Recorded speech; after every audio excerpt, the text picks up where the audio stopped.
Yo, what's up guys, hope you guys are doing good. So today we are going to see what if Naruto got a confession of love from Hinata part 2.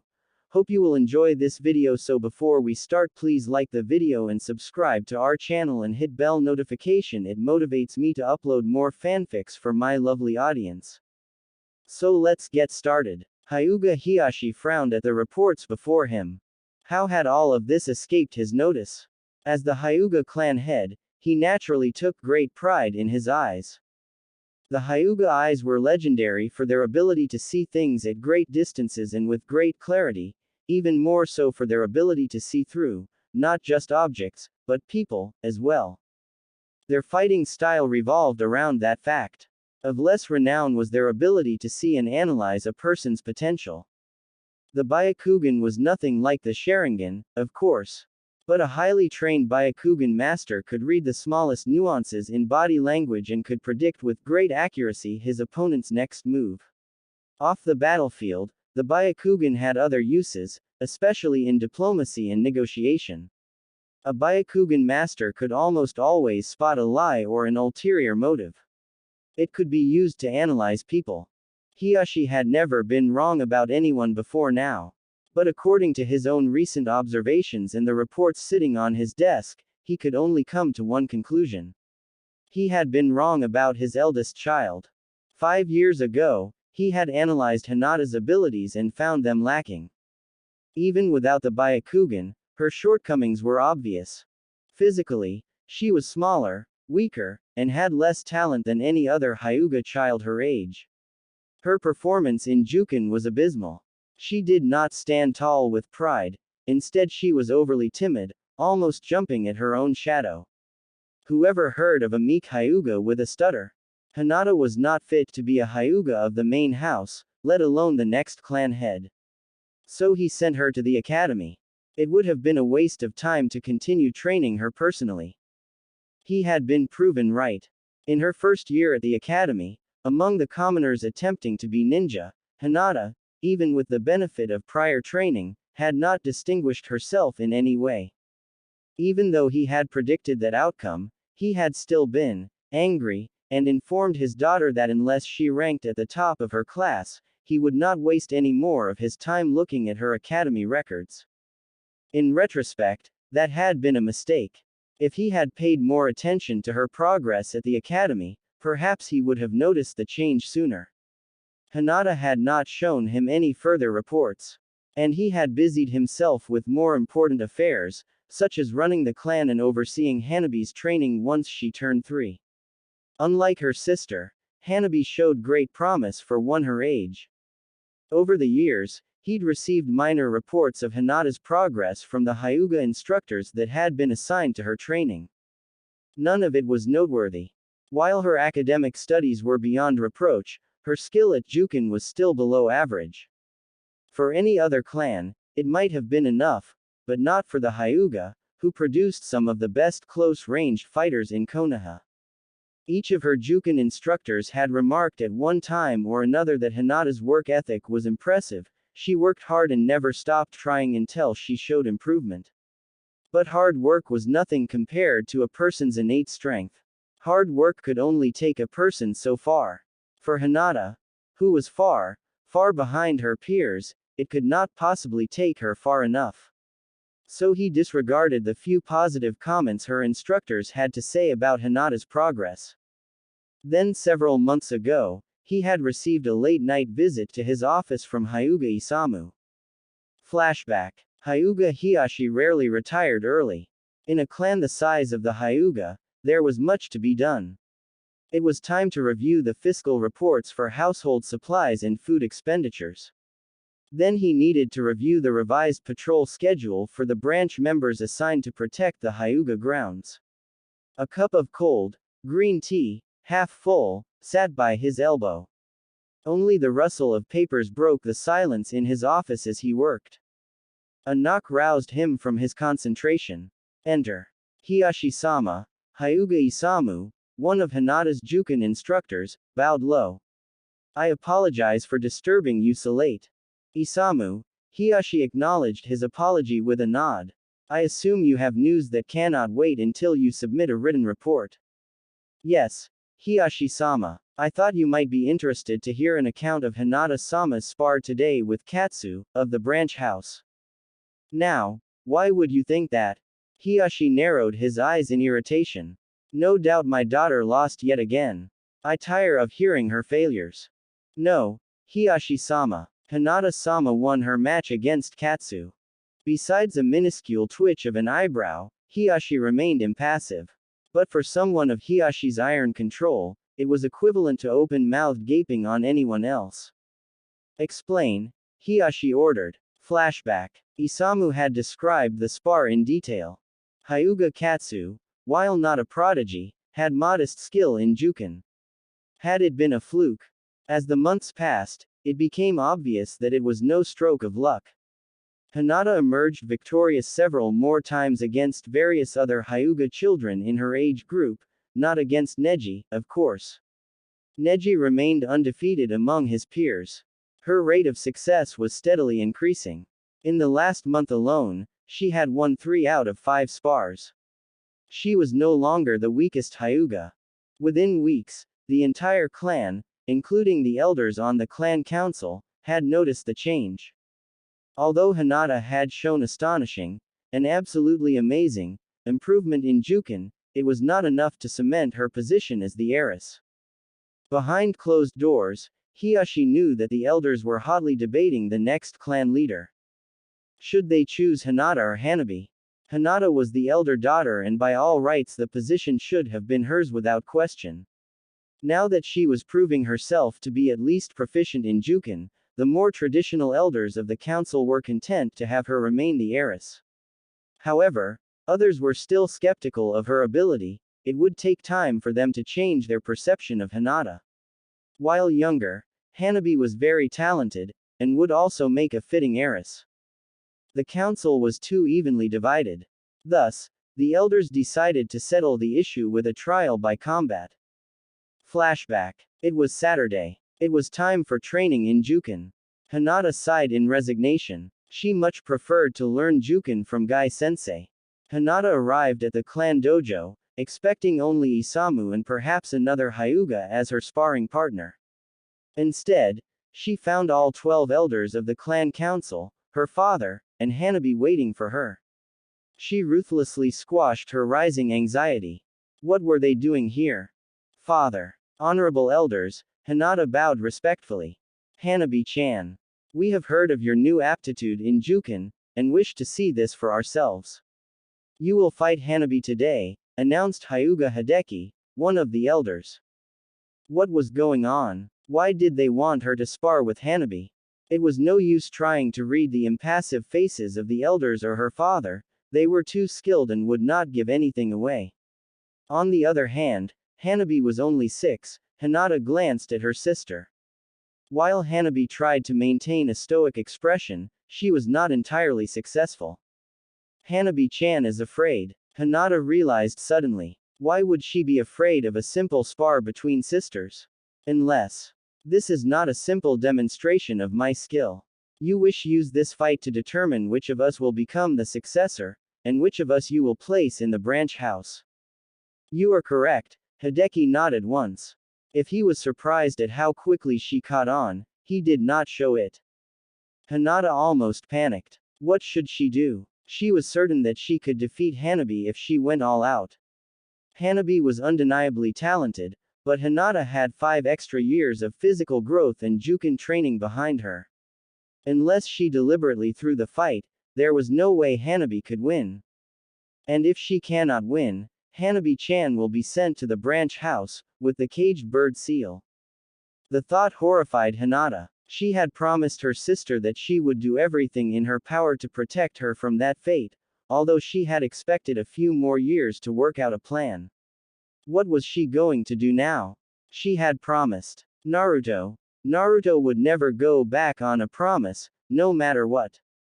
Just the thought of him gave her courage and filled her with resolve. He would never break a promise, and neither would she. Your logic is flawed. Hinata raised her chin. Just a fraction of an inch. It was barely noticeable, unless you were a Hyuga. It was equivalent to screaming her defiance in their faces, and the elders knew it. Oh, please explain. Hideki's voice remained smooth and courteous, but his sudden, intense stare said volumes. If you wish to see the true extent of my abilities, then you have chosen the worst possible opponent for me to face. Hanabi-chan is my precious Imouto. I will not hurt her. I will never hurt her. If you force us to spar, I will hold back. How will you judge my true abilities then? Hinata could feel the weight of 13 intense glares fall on her. Her hands trembled. She might not have been the most perceptive Hyuga. But even she could not mistake their silent message. You do not know your place, and you will stand down. Despite her shaking hands and pounding heart, Hinata returned their fierce glares with one of her own. She raised her chin, just another fraction of an inch. No. The air was thick with tension. Hinata would not back down. And the elders were not used to their desires being thwarted, especially not by the weakest Hyuga. They were at an impasse. Flashback. The trial by combat between the sisters had not happened. In the end, Hiyashi had stepped in, and reminded the elders that they were still there to judge Hinata's prowess in Juken. A different opponent had been selected for Hinata, and she had acquitted herself admirably. The elders had been outraged, and grudgingly impressed. Rumors continued to spread through the clan. Not only was Hinata no longer the weakest, she was also gutsy, and had the sheer audacity to stand up to the council. True, it had been a small matter, but the old Hinata would have acquiesced immediately. The timid little mouse among the Hyuga had transformed into a kitten, that had claws and teeth and wasn't afraid to use them. Hiyashi was both pleased, for Hinata was finally showing traits worthy of a Hyuga, and perturbed. He was overflowing with questions. When did Hinata start to change? How had he not seen it before? Where did this hidden strength come from? Was the training provided by the Ninja Academy actually superior to the Hyuga training methods in some way? Preposterous. And if she had been hiding her strength, what else had she been hiding? How had he been so wrong, so blind, about his own daughter? Hiyashi could only come to a second disconcerting conclusion: he did not know his daughter. Who was Hinata? Hiyashi was a busy man. He spent time with Hanabi every day, as he oversaw her training in Juken personally. But he only saw Hinata for a short while during dinner every night. Dinners were silent affairs. Hiyashi never saw the need to make small talk with his children. During the day, he was occupied with clan business and Hanabi's training. He had never made an effort to make time for his eldest child. He tried to think back on the last time he'd seen Hinata outside of their nightly meal, and could not remember. After Isamu's shocking news, Hiyashi started to observe his daughter more carefully. Hinata showed no signs of any outward changes. She still did not walk tall with pride. She still spoke softly, though her stutter had, thankfully, disappeared. When did that happen? She still jumped whenever he raised his voice. She still gave every appearance of frailty, though he knew now that she was more than she appeared. Each observation only reinforced the incorrect impression that Hinata was just as weak today as the day he sent her to the academy. He waited to see if she would mention her progress in Juken or her victory against Hyuga Katsu.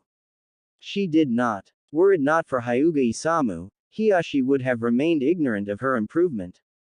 It was almost as if she didn't want him to know. Why try to conceal such news when it would only improve her position within the clan? This was not something that could be concealed, not for long in any case. Why delay? What was she trying to hide? There were too many questions and not enough answers. Thus, he finally requested detailed copies of Hinata's academy records for the last 5 years. There had been some delay. Apparently her files had been misplaced, and he had only received them last week. Hiyashi made a mental note to file a complaint against her instructor, Yumino Iruka, was it? With the superintendent of the academy for his incompetence. Hinata was not the number 1 student in her class. That position belonged to Uchiha Sasuke. But for the last 2 years, she managed to rank among the top 5, and she was the best kunoichi in her class. While not ideally, she would have wrested the number 1 spot from Uchiha Sasuke. It was acceptable, and much better than her mediocre performance during her first year. According to the records, Hinata's improvement had begun sometime in the middle of her second year. What happened that year? He could glean nothing else from them. In a fit of aggravation, he commanded Hyuga Sho, the best information gatherer in the clan and a colleague of Morino Ibiki, to observe Hinata's activities discreetly and report every detail back to him. Hinata left the Hyuga compound every morning before the sun came up. She trained with Maida Gai, building up her stamina and working on both standard academy taijutsu and juken, before heading to the academy. How long had she been working with Gai? Hiyashi frowned in distaste at the thought of the green-clad Junin. Was he the one behind her transformation? It seemed likely. After the academy, she would spend time with one of her classmates until she returned home for dinner. Usually, all they did was extra training together, although occasionally, they visited the Konoha Public Park or Ichiraku Ramen instead. From their familiarity with each other and bits of overheard conversation, Hyuga Sho concluded that the two children were very good friends, and had likely been good friends for years. Reviewing the report, Hiyashi had to concur. After dinner and before bed, Hinata and Hanabi would spend time together bonding and just talking about inconsequential things. Hiyashi was stunned by that last piece of news. He had not known that his daughters were close. They had never been demonstrative in front of him, and he had assumed incorrectly, yet again, that the 5-year age gap and Hinata's almost but not quite outcast position in the clan kept them from being close. He did not know Hinata. Now he wondered if he even knew Hanabi. All in all, Hinata comported herself almost without reproach. She sought additional training from Maida Gai, a respected taijutsu specialist. She produced acceptable scores at the academy. And while surprising, Hiyashi could find no fault with cultivating a close relationship with her sister. If her friend had been anyone else, Hiyashi would have approved of Hinata's conduct. He tapped a finger on the report before him. It landed on a name. Now, he understood exactly what, or rather, who, his eldest daughter was trying to hide.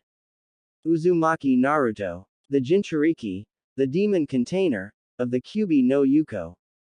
His daughter was friend to Uzumaki Naruto. Unlike the majority of the village, Hiyashi did not hate the Kyuubi container. He had known the Yondaime personally, and had absolute faith in the abilities of the fourth Hokage. Before his death, the Yondaime had assured him that his seal would hold the Kyuubi, and that it would never break free or take control of the host. Hiyashi believed him, but the Hyuga had a reputation to maintain, and Uzumaki Naruto was the village pariah. Hinata must have known this. It was obvious to anyone with eyes, let alone the Byakugan, though she would not have known the reasons behind it. She must also have known how he would react. It was time for him to make some time for his eldest daughter. They were overdue for a father-daughter chat. It simply would not do for Hinata to associate with that boy. Hinata was spending a rare hour with Hanabi in the garden their mother had loved. Hyuga Haruki had secretly been a non-traditionalist. As the wife of the Hyuga clan head, and as the Lady Hyuga, she had publicly conformed to the rules and standards set for her. But in her private garden, she could let her desires run wild. Haruki had secretly detested the perfectly manicured lawns, perfectly trimmed shrubs, and perfectly pruned flowers that were the norm in every other perfectly ordered Hyuga garden.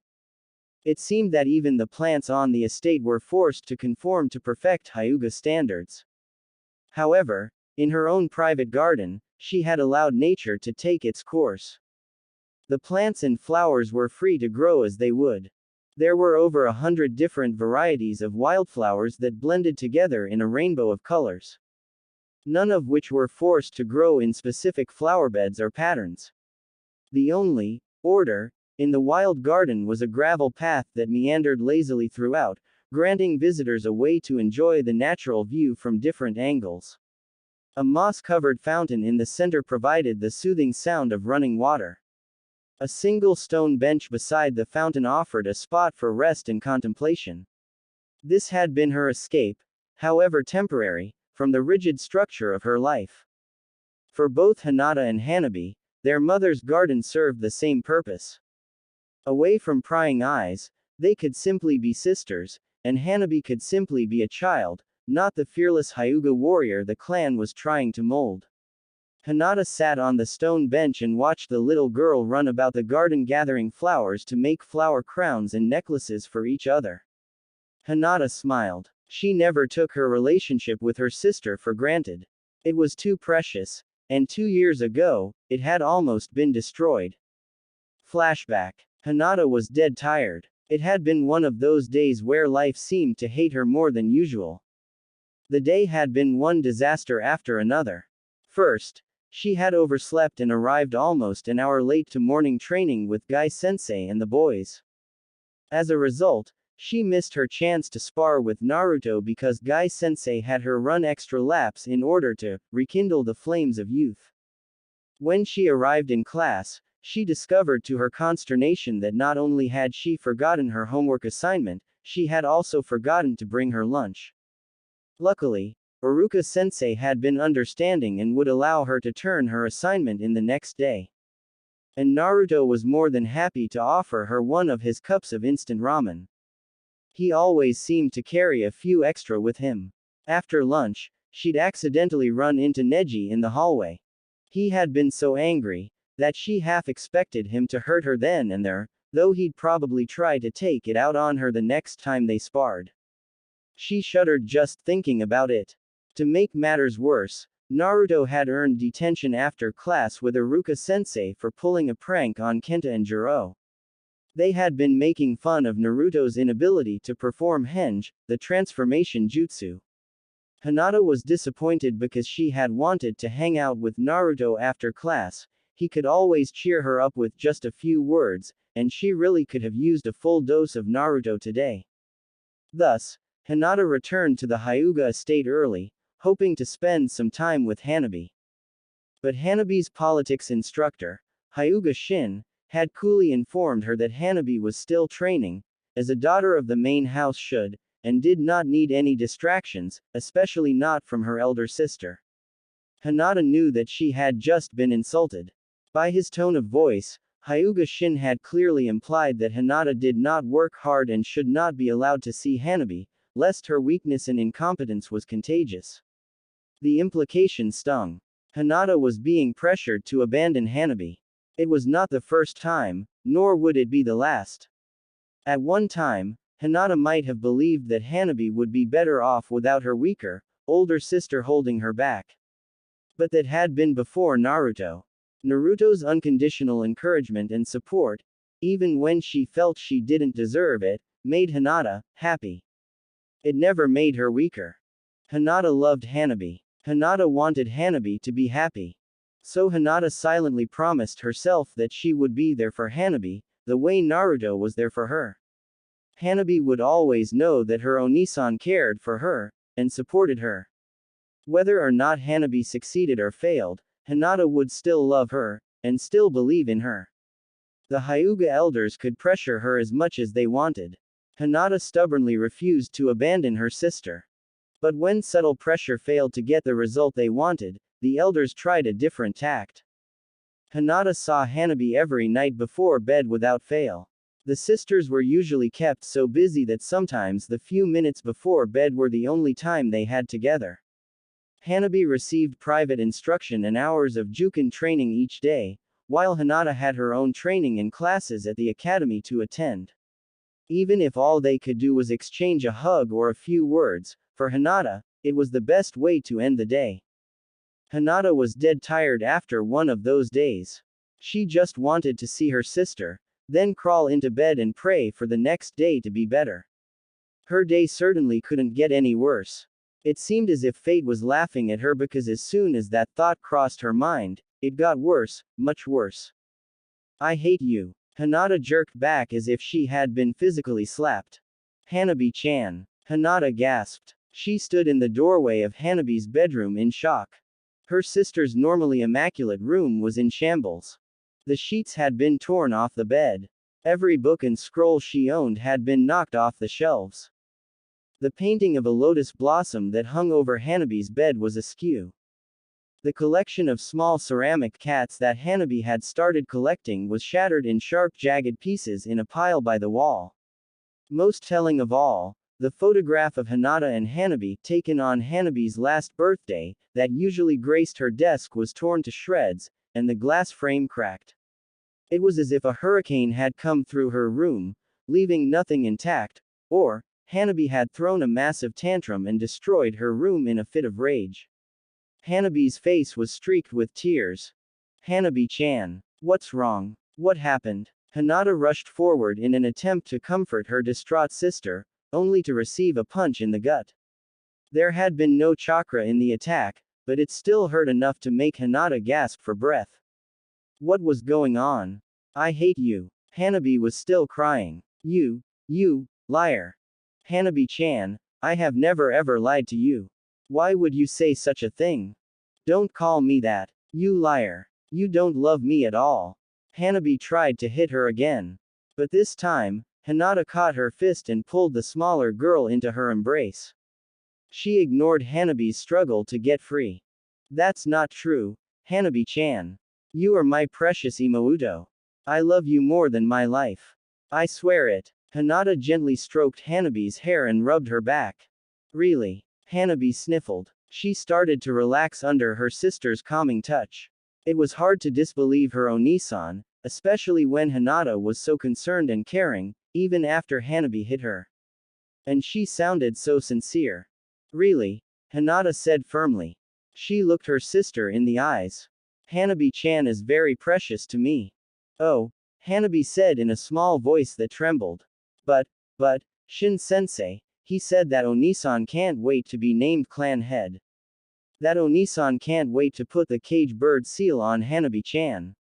And, that Onisan wants to send Hanabi-chan away to the branch house. And then, Shin-sensei, he.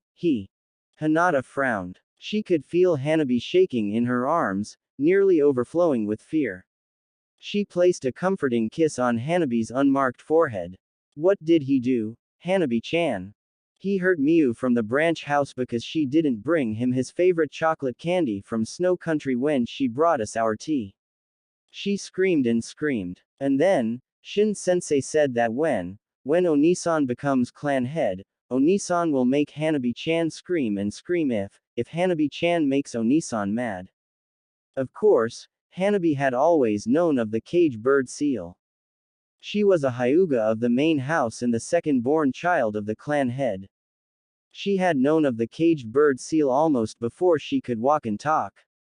But the caged bird seal had always been an abstract, technical thing that did not impact Hanabi personally. If Hanabi ever thought of the seal at all, it was in the same way that she thought of marriage or death. Eventually, she knew she would get married. Eventually, many years from now, she knew she would die. And, eventually, when her Onisan became the clan leader, she would receive the caged bird seal. It had never been personal. It had never frightened her. The thought of her loving sister actually using it on her had never crossed her mind. But now, I'm so scared, Onisan, Hanabi whispered. The 4-year-old crawled into her sister's lap and buried her face in her sister's shoulder. Hinata had a kind soul. Despite her harsh treatment at the hands of her family, she did not hate her clansmen. Instead, she did her best to fix her flaws and improve herself for their benefit. But this was unforgivable. The elders had failed to get Hinata to leave her sister. Now they were trying to break the bonds between Hanabi and Hinata, and trying to frighten Hanabi into leaving Hinata. For the first time in her life, Hinata knew true hatred. She hated the division within her clan. She hated the caged bird seal. And she hated Hyuga Shin for using the caged bird seal so frivolously, in order to scare Hanabi away from her. She had seen her father use caged bird seal used 3 times before. Even though it made her sick, each time he used it, it had been for a major transgression that would have brought danger to the clan, never for something as simple as forgetting to bring candy along with the tea. Hinata took several deep breaths and pushed her anger and disgust aside. Listen to me, Hanabi-chan. I love you. I promise on my life that I will never hurt you or send you away. Nothing could ever make me mad enough to hurt you. Hanabi gave her sister a long searching look and seemed reassured by the love she could see in Hinata's eyes. Her fear slowly faded away. I trust you, Onisan. Hinata nearly sagged with relief. Hanabi gave her sister an apologetic kiss on the cheek. I love you, too. I'm sorry I doubted you. I'm sorry I hit you. Already forgiven and forgotten, Hanabi-chan, Hinata said with a small smile. A few minutes later, Hanabi looked at the destruction around her and sniffled, once again on the verge of tears. I broke my cats and tore my favorite picture of us. Don't cry, Hanabi-chan. I can buy some new cats for you. And I still have a copy of that picture. Or we can take a new picture of us tomorrow. Would you like that? Hanabi nodded and let Hinata dry her tears. Come on. I'll help you clean up. The next week, the entire stock of dark chocolate candies imported from the land of snow, the same ones favored by the elder, Hyuga Shin, vanished from the Hyuga estate. It would take at least another 2 months before more of the candy would arrive. Trade between the land of fire and the land of snow was often slow due to distance and bandits. Coincidentally, that same week, a bolt of lovely, purple, patterned silk arrived anonymously for Hyuga Miu of the branch family. Miu had sighed longingly over that bolt at the market several days prior, but could not justify the purchase of such expensive fabric on a whim. Flashback. Normally, Hinata did not condone revenge. Naruto must have rubbed off on her more than she realized. It was such a small, petty thing, too. But afterwards, Hinata felt much better. Despite further attempts to separate them, her relationship with Hanabi was stronger than ever. Hanabi trusted Hinata, and she would never betray that trust. Is Onisan daydreaming about her boyfriend again? Hanabi teased, bringing Hinata's mind back to the present. She dropped a pile of brightly colored blossoms in Hinata's lap. Hanabi-chan. Hinata blushed. I've told you again and again. Naruto-kun is not my boyfriend. We're just friends. I know he's not, Hanabi laughed. But you want him to be, don't you? I can tell. You always get this dreamy look on your face whenever you talk about him. I do not. Hinata protested, and blushed even harder. Do too. Hinata and Naruto, sitting in a tree, kissing. In retaliation, Hinata threw a flower at Hanabi's head. But this only made her sister laugh harder. Hinata had to grin. Even though Hanabi was annoying when she teased her about Naruto-kun, Hinata was glad to see her smiling and laughing like a 6-year-old. Unfortunately, the moment was broken by the arrival of a messenger at the entrance of their garden. I am sorry to intrude, Hinata-sama, Hanabi-sama. The messenger bowed low. Hiyashi-sama requests Hinata-sama's presence in his office immediately. The moment was broken by the arrival of a messenger at the entrance of their garden. I am sorry to intrude, Hinata-sama, Hanabi-sama. The messenger bowed low. Hiyashi-sama requests Hinata-sama's presence in his office immediately. Hanabi shot her sister a worried glance. Their father had not summoned Hinata to see him in years. She might be the youngest in the family, but she wasn't stupid. Every other time he requested Hinata's presence in his office had been to criticize her for failing to live up to his expectations. Hanabi had never been on the receiving end of one of her father's chastisements, but she had eavesdropped on them occasionally and had even been present once or twice. It was always unpleasant to say the least. This couldn't be anything good. Hinata had been doing so well lately. She had improved her juken. She had won several spars in a row against her peers. Why did their father want to see Hinata now? Thank you. I will be there in a moment, Hinata said firmly. The messenger bowed and left having completed his duty. Hinata gave Hanabi a reassuring smile. Don't worry Hanabi-chan. Everything will be okay. Now if only she could believe her own words. Do you know why you are here? Hiyashi regarded his daughter carefully. She stood with her back straight and with hands clasped in front of her. Though he could find no trace of nervousness in her posture, she would not meet his eyes. No, father. You have been training under Maida Guy. Yes, father. Hinata did not react outwardly to her father's observation, but the sudden dread in her heart made it hard to speak. He is a respected taijutsu specialist, one of the best in Konoha. It is no wonder that you were able to improve under his tutelage. You have finally achieved a passable level of skill in Juken. Thank you, father. Guy-sensei is an excellent instructor. Training is his passion. You have also done well in your academic studies, both at the academy and under your private instructors. However, you still have much to learn, especially in the niceties of proper behavior befitting a person of your status. For instance, it is not proper for the Hyuga heiress to be friends with a penniless orphan. The blood drained from her face, and she could feel her heartbeat quicken. He knew. Her father knew about Naruto. I suppose it is not entirely your fault, Hiashi allowed. We have neglected your social training in favor of furthering your academic studies and improving your Juken. That was a mistake. If you had had more training in the comportment expected of an heiress, then perhaps you might have avoided making such an improper friend. The Uzumaki child is nobody. For you to be friends with him implies that he has the nominal approval of our clan. We are one of the most respected clans in the Land of Fire.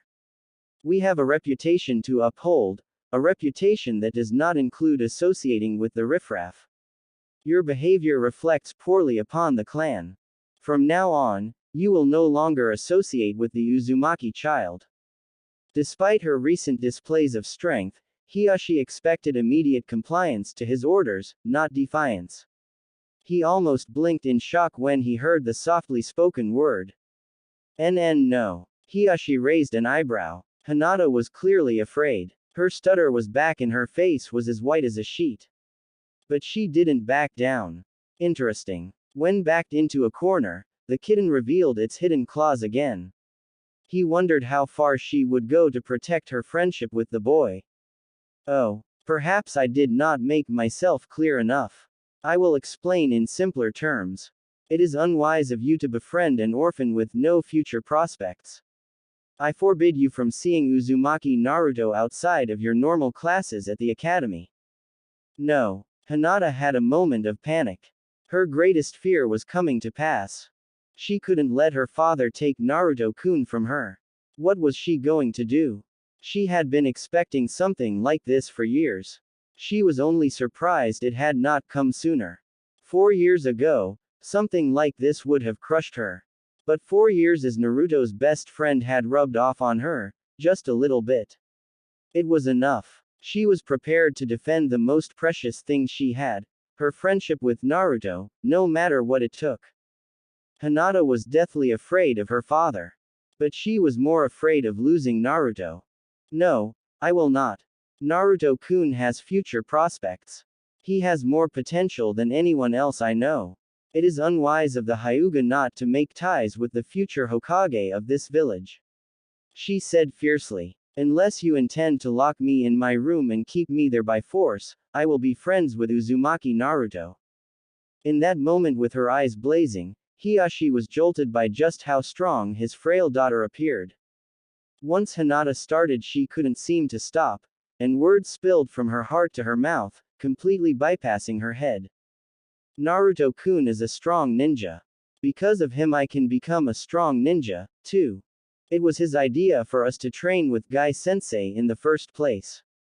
It is his encouragement that makes me stronger, not because he can teach me new techniques or skills, but because he believes in me. Whenever I make a mistake, or fail, he's there to pick me up and tell me I did great. Even when I fail, he tells me that the next time I will definitely get it right. Unlike this family, Naruto-kun believes in me. Unlike this family, Naruto-kun never gave up on me, not once. And he won't let me give up on myself, either. Because of him, I can like myself more. Because of him, I've stopped hating myself for being so weak. Naruto-kun is my best friend. You will not take him away from me. Hinata's hands flew to her mouth in horror. She had not meant to say all those things. She was practically shouting at her father. She took several shaky breaths in attempt to calm herself. For her rebellion and blatant disrespect towards her father, her punishment would be terrible. For such disobedience towards the clan head, he could banish her to the branch house. She was already in a world of trouble. She might as well go all the way. Hinata looked her father squarely in the eyes and spoke with absolute conviction. One day, Naruto-kun will be the Hokage, and I will be there by his side. I see. Hiyashi stared impassively at his daughter. Is that your final word on this matter? It is. Hinata tried unsuccessfully to keep her hands from trembling under the pressure. You understand that you are defying a direct order from your clan head. Are you prepared to accept the punishment, including the possibility of receiving the caged bird seal? I am. The silence that followed was deafening. Hiyashi thought he should feel angry about Hinata's rebellion. He should have been furious. But strangely, he was not. All he felt was pride. For the first time in years, for the first time since Hinata's first steps as a baby, he was actually proud of his daughter. Suddenly, he could almost see the ghost of his friend standing behind his daughter with his hand on her shoulder, and he could hear a familiar voice whisper in his ear. Do you know what makes a good leader, Hiyashi? Flashback. Do you know what makes a good leader, Hiyashi? Strength. Of course, he replied automatically. A leader must be strong. Strength is a part of it, true, but it takes more than just strength to be a good leader. His friend looked out over the village and waved his hand carelessly. There are a lot of strong ninja out there, but most of them would make terrible leaders. Only a handful of people ever become great leaders. Do you know why? Share with me your words of wisdom, O mighty Hokage-sama. Someday, Hiyashi, I'm going to get you. Stop calling me that. His blonde friend laughed. Then he said seriously, every great leader must embody 6 very important qualities. The first quality is, as you have said, strength. The second is unwavering courage. The third is belief in themselves and in the people around them. The fourth is the willingness to take responsibility for your decisions, no matter what the consequences may be. The fifth is empathy for an understanding of the people you lead. If you don't feel for them or try to understand them, how will you know what your people need? The sixth, and final, quality of a great leader is vision. A leader must have a clear vision of the future. Every decision they make takes them closer towards that future. I want Konoha to be a place where people can be safe and prosper. I want the children of the village to grow up safe and happy. Flashback. For some reason, he had never forgotten that conversation. Namikaze Minato had been an amazing friend, and an even more amazing Hokage. He had possessed all 6 traits of leadership in spades. Before today, Hiyashi had not believed Hinata could ever become a capable leader, let alone the kind of leader the Hyuga clan needed. But here she was, displaying every trait. Strength. In the last few months, she had manifested amazing new strength, defeating her peers through hard work. In a few more years, she had the potential to be truly formidable. Courage. She had faced down the entire council of elders, despite her obvious fear. And right now, she was almost daring him to stop her from being friends with Uzumaki Naruto. Where had the timid little mouse gone? Belief. Her greatest weakness had been her lack of faith in herself. She had quit too easily, too often. But now, she had said it herself, she stopped giving up. He could see the confidence shining within her. Responsibility. No matter the consequences. She wasn't backing down. She was fighting for the right to remain friends with the boy, despite the very real possibility of losing her status as the heiress and receiving the cage bird seal. Empathy and understanding. These were qualities that Hinata had always possessed. She had always been too kind. Hiyashi was not blind. Most members of the Hyuga branch house liked his daughter for her compassion and gentle nature. And finally, vision. Hinata saw a future Hokage allied with the Hyuga, and was taking steps to make that future a reality. That boy, a future Hokage, only time would tell. But for now, the ghost of his friend standing behind his daughter slowly morphed into an image of a golden-haired child with equally intense blue eyes before fading away completely. If the boy was behind his daughter's transformation, then he must also possess some of those same qualities. He was truly the Yondaime's legacy. The Yondaime's legacy. Hiashi paused and sat up a little straighter, as a suspicion took root in the back of his mind. The Sandaime occasionally referred to the child as the Yondaime's legacy, even though Minato's wife and unborn child had died during the Kyuubi attack so many years ago. Could it be? Hiashi mentally shook himself. He could think about that another day. He made his decision. Very well. Hinata tensed, anticipating an explosion of rage, or worse, banishment to the branch house. She had just promised to disobey her clan head. She was going to be punished, of course. It was only a question of how severe her punishment would be. But to stay with Naruto, she would gladly endure any punishment. Hinata searched her father's face and body language for signs of anger. Sadly, she was very familiar with all the signs. Only, instead of a harsh scowl and cold unforgiving eyes, her father was smiling. Hinata's mouth dropped open in shock, and she wanted to pinch herself. Her father was smiling, a rare enough occurrence, although it did happen occasionally. What stunned her was the fact that was he smiling at her? He never smiled at her. Was he actually pleased with her? A leader must learn when to make his own decisions and when to listen to the advice of his subordinates, even when it contradicts his own ideas. I am not well acquainted with Uzumaki Naruto, I only know of him through the second-hand observations of others. I do not know him personally, as you obviously do. Hinata held her breath. Her father was not reacting like she expected. It was disconcerting, and in some ways more frightening than the full force of his anger. Your argument for your continued association with him was impressive. Thank you. Hinata was even more bewildered. She impress her father? Impossible. I suppose the long-term benefits of a Hokage allied to our clan outweighs a minor mark on our reputation. Hiashi gave her a sharp measuring look. It will be interesting to see if you are right about him. I will be watching Uzumaki Naruto's career very closely. Sarutobi took a calming puff on his pipe. Smoking was a terrible vice. According to his old student, Tsunade, it was terribly unhealthy, too. Still, he was an old man. After all he'd seen and lived through, well, he deserved to have a few vices.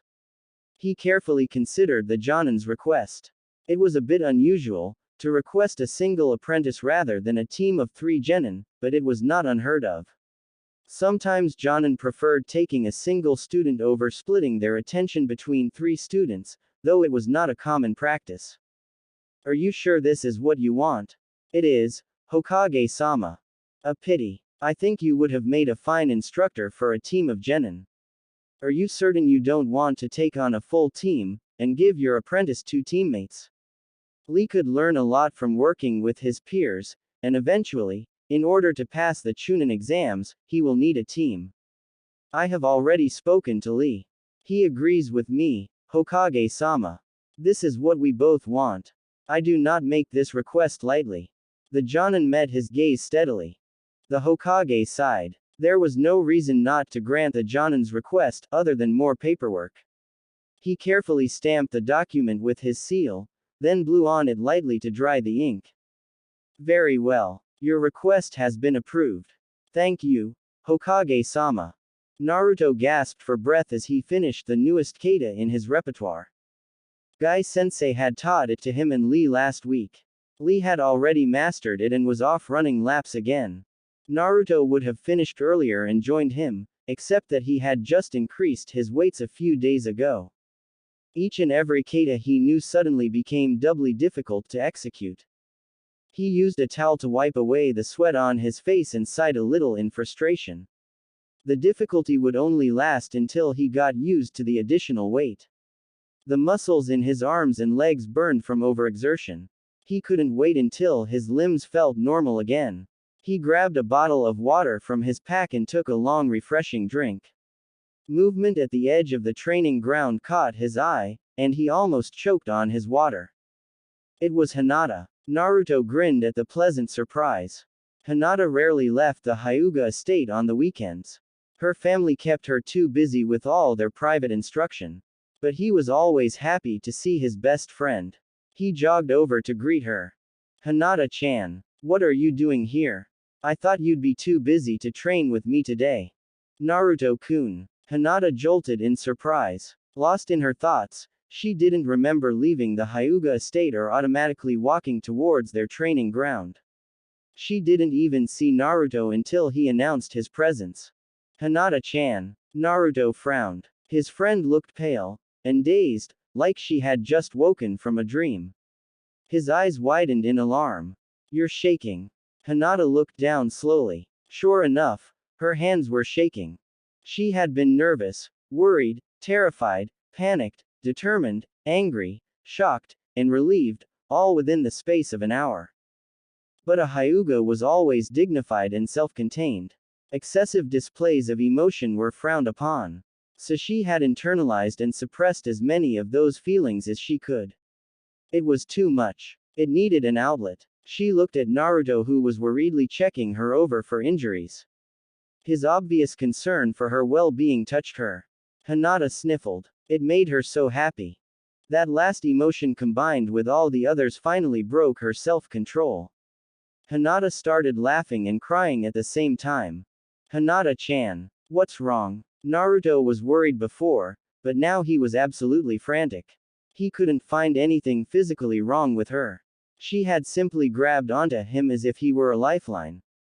She wouldn't stop crying, and she wouldn't talk to him, either. In the end, he simply held her and let her cry all over his shirt. He did his best to comfort her by awkwardly patting her back. Whatever it is, just stop crying, okay? I'll help you. That only made her cry harder. Naruto snapped his mouth shut and decided not to say anything else, in case he just made things worse. After several minutes, Hinata finally stopped crying and loosened her death grip on Naruto, though she didn't pull away completely. Hinata hiccuped a little. She was embarrassed for falling apart in front of Naruto, but he didn't seem to mind. And she felt much better. They sat quietly for a few more minutes. My father ordered me to stop associating with you. Naruto felt his heart stop. I said, no. Then I announced my intention to disobey a direct order from my father. Hinata said with more than a touch of disbelief. I thought for sure that he would put the caged bird seal on me for that. Naruto stopped breathing. His hand immediately flew to her head and brushed aside her bangs. Her forehead was unmarked. He released a shaky breath. If she had received the caged bird seal because of him, he would never forgive himself. What happened? He whispered. Nothing. Hinata shook her head in amazement. Nothing at all. Father was impressed that I stood up to him. I don't believe it. I impressed my father. That's impossible. I must be dreaming. Am I dreaming, Naruto-kun? I doubt it, Hinata-chan. Naruto smiled. You're a pretty impressive girl. It's about time your father realized it, too. I knew you'd show him eventually. Hinata blushed lightly. He always knew just what to say to make her feel better. Thank you, Naruto-kun. She leaned into his embrace and closed her eyes. Thank you. Huh, why? I didn't do anything. It was all you. Hinata didn't say anything. She simply shook her head. You're wrong, Naruto-kun. You did everything. Because of you, I was able to change. I know, I like myself more now. For you, I found the strength to stand up to my father. Thank you, for everything. I'm okay now, Naruto-kun. Let's go train. The next day at the academy.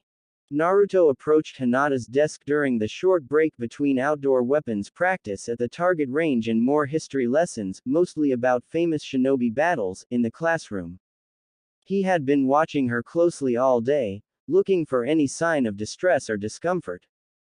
Yesterday, Hinata had assured him that she was all right, and that her father would not punish her for choosing to remain his friend.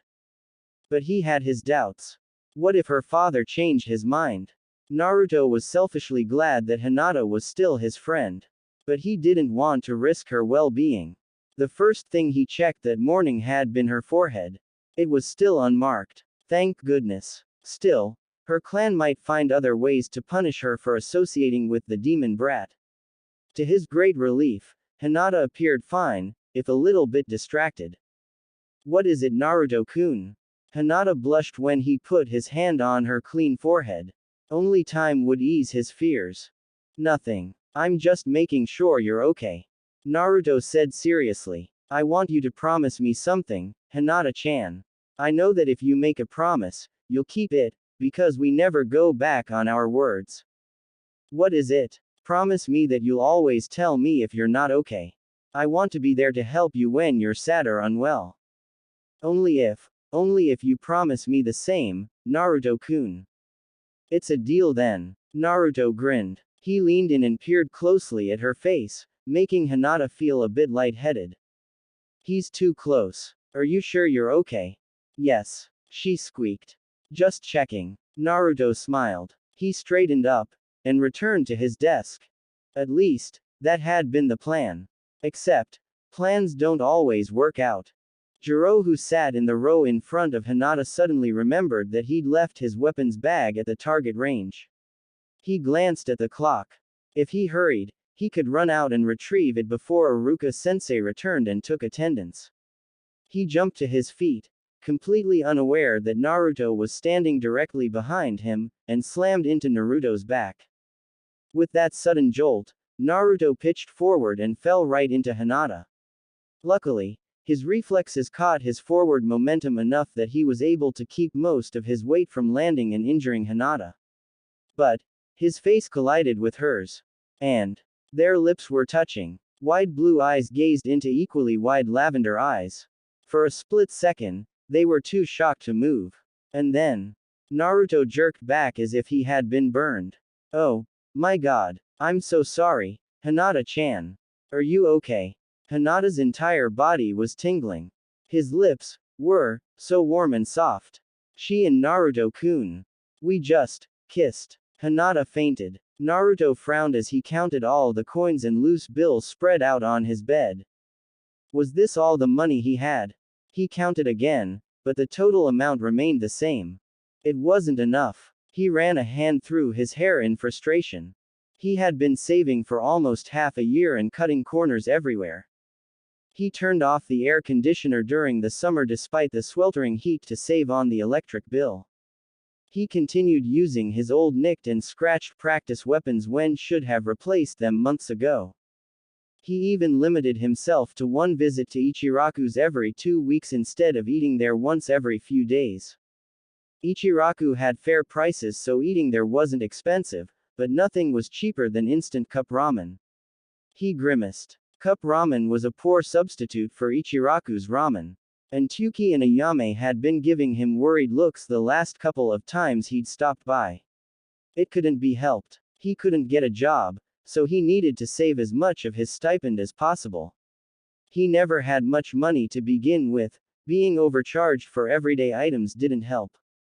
Back when he was 7, he hadn't realized that normal people didn't have to pay extra for the privilege of shopping at the market for groceries and basic supplies.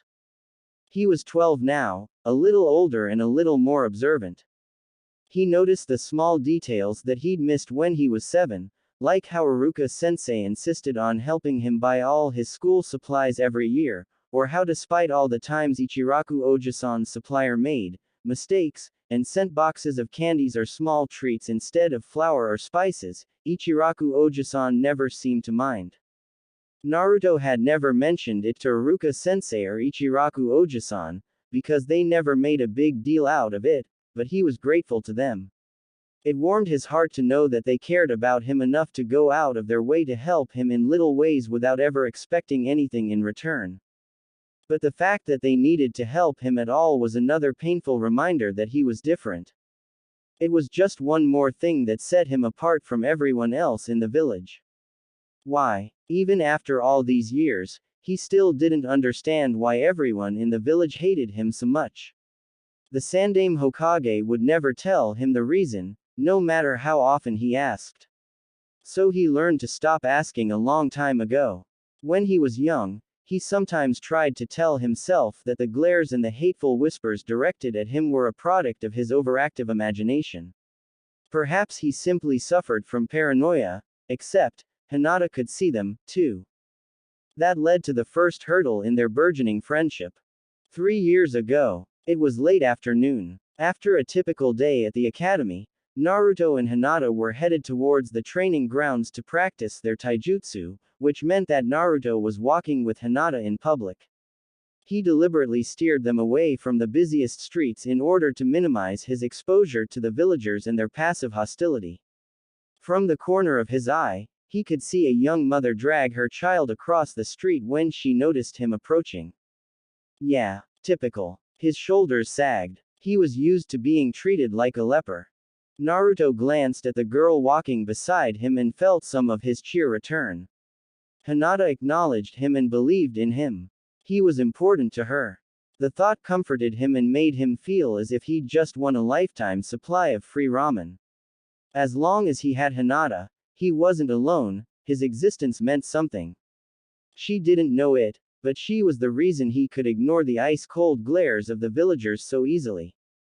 As they walked past a modest cafe, he could smell the pleasant aroma of fresh baked bread and pastries. A cheerful sign above the door read, Emmy's Bakery and Cafe. Several beautiful cakes and a collection of frosted pastries and artfully arranged fruit tarts were on display in the window. He wondered briefly if they tasted as good as they looked before he pushed that thought away. He knew from painful past experience that someone like him would be unwelcome in someplace like that. He took a few more steps before he realized that Hinata was no longer beside him. Looking back, he spotted his best friend in front of the cafe. Hinata-chan, is something wrong? Anyo, would you mind if we stopped for a bit, Naruto-kun? Emmy's makes the best cinnamon rolls in Konoha, and Hanabi-chan loves their strawberry shortcake, too, so I wanted to buy some for her. I don't mind, Hinata-chan. Your sister is so lucky to have you as her Onisan. Hinata blushed lightly at the compliment, but frowned when Naruto remained unmoving. Aren't you coming inside with me, Naruto-kun? Ah, let's split up for a bit, okay. Naruto shifted uneasily. Looking away, he caught sight of a bookstore down the street. I want to look for a few scrolls on chakra theory while you're buying those cakes.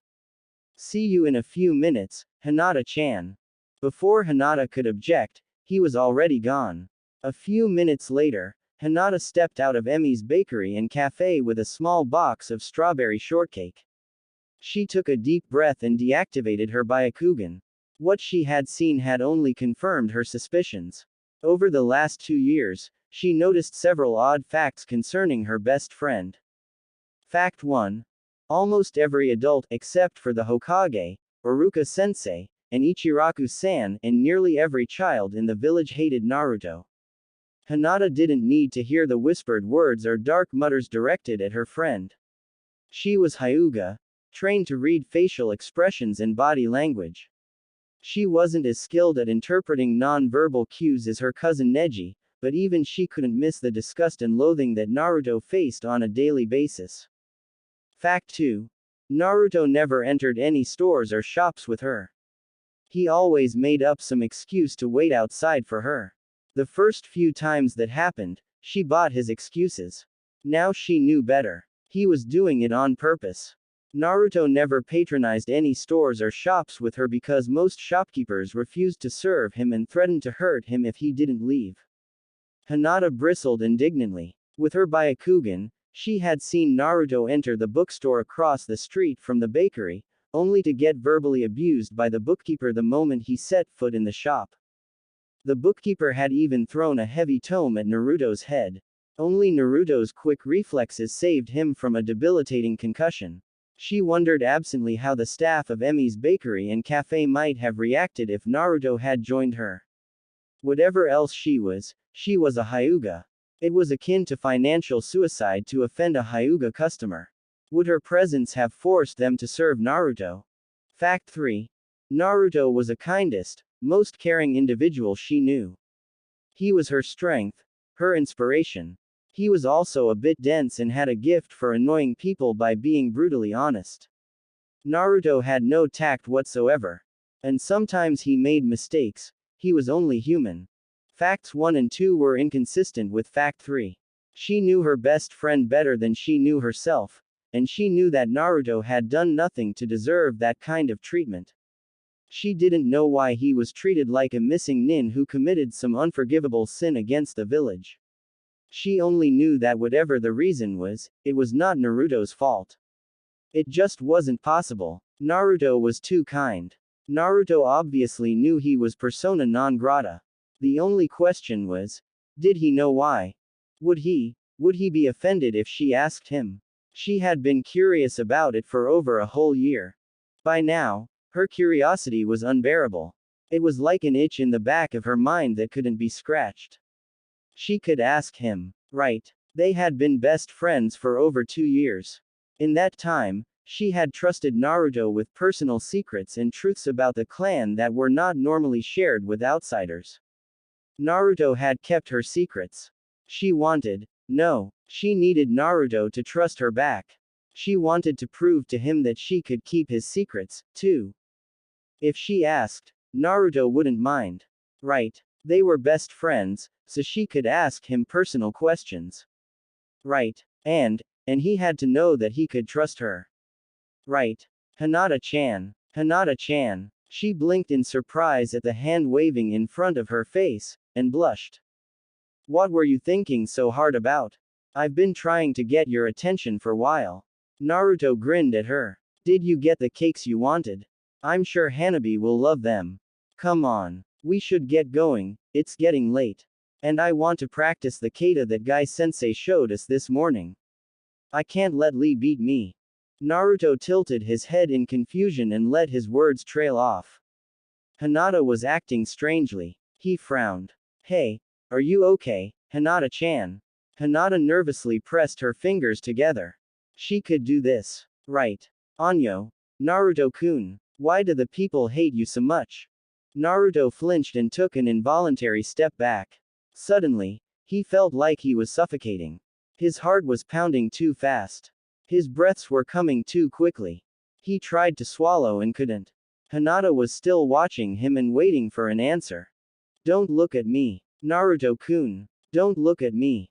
I have to go. Naruto ran. Maida Guy frowned at his youthful students, 2 of whom were decidedly unyouthful this fine morning. His third student, Lee, kept glancing at his friends in concern.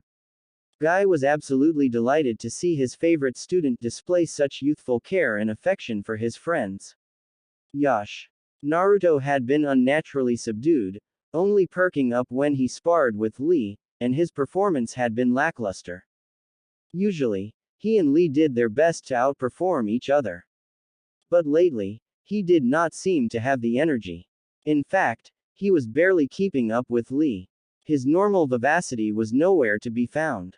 Hinata was even worse. She had dark circles under her eyes, evidence of sleepless nights, and her movements, usually graceful and fluid, were clumsy and stilted. Her performance was appalling. In just 2 days, she seemed to regress 2 years. Naruto refused to look at Hinata, which made his sparring sessions with her very interesting indeed, and Hinata only had eyes for Naruto, which made teaching her anything a nigh impossible feat. It was clear that something had happened between them. Guy thought himself a patient man. He did not arrive at his current skill level by taking shortcuts, after all, and understood that even among the best of friends, sometimes differences of opinion were unavoidable. He had given them a few days to work through their differences on their own. Now, he was going to insist on it. Practice is over for today, he said sternly. 3 heads shot up to stare at him in surprise. They had only completed 3 laps around Konoha and only performed several hundred sit-ups, push-ups, and squats. That didn't even count as a warm-up. Lee and Hinata were shocked into silence. Naruto opened his mouth to object but was forestalled when Guy held up his hand for silence. Practice is over for today, he repeated. It is clear to me that two of you are only wasting your time. Naruto. Hinata. Where has your youth gone? Your flames have been doused. I do not know what caused this quarrel between you, nor do I want to know. However, it is hurting your training. You must put an end to it. Or I will put an end to your training. Hinata gasped. Naruto simply looked away in shame. Guy-sensei. Lee bit his lip in distress and spoke up for his friends. Surely, you don't mean that. Lee. It brings me great joy to see that you care for your friends. But they must recover their focus. Otherwise, no matter how much I train them, they will not learn. Do you understand? Lee nodded reluctantly. Guy-sensei. Naruto started, but then he stopped. What could he say? He didn't know. Lee and I are going to finish our warm-up with another lap around the village. Then we will train at the Academy Dojo for today. Naruto. Hinata. You two should stay here and clear the misunderstanding between you. If you cannot reach an accord, please do not come back tomorrow. Guy ruffled Naruto's hair with his right hand and gently pat Hinata's shoulder with his left. He smiled. Not one of his blinding white smiles with teeth, but a soft smile that only lifted corners of his mouth. It was strangely out of place on him, yet felt so right. I hope that you will return to me tomorrow. I have faith in you. Guy stepped back and motioned to Lee. Come, Lee. We shall leave them alone. Naruto and Hinata have something to do that is more important than training. Naruto watched with a sense of dread as Guy-sensei and Lee ran off. He had hoped that Hinata would not notice the hatred and the angry looks directed at him. He had hoped that she wouldn't see how unpleasant the villagers were to him. It was futile, of course. As much as he wanted to, they couldn't always hang out in unpopulated areas, like empty training grounds or empty park benches. It was impossible. Hinata was smart and with her eyes, observant. She was too observant. He could feel Hinata watching him and tried to push back his rising panic. He was afraid. His fear was like ice in his veins. It froze his heart, but instead of numbness, it brought cold pain. Could she see it? Could she see the reason he was so hated? And if she did, would she hate him, too? He couldn't. Just couldn't go back to the way things were. Alone. Friendless. Don't look at me. Please, don't look at me. They say that curiosity killed the cat. Hinata wished that it killed her instead. Hinata blinked back tears. She shouldn't have asked him. It was none of her business. She had invaded his privacy. She had offended him so much that he'd run away from her. And now he wouldn't even look at her.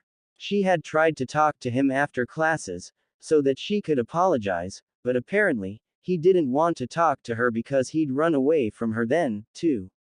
He hadn't even stopped when she called for him to wait. This was her chance to apologize, to beg for his forgiveness. She desperately wanted her friend back. The silence that lingered between them was stifling. Hinata broke first. You don't have to tell me. She blurted. What? Naruto jerked his head up to finally look at her, and was shocked at how miserable she looked. The other day, I shouldn't have asked. I'm sorry. I know I made you angry. It's none of my business. So I'm sorry. You don't have to tell me. So please, can we still be friends? Despite her best effort, the tears fell. She raised her hand to wipe them away when she felt Naruto's hands stop her.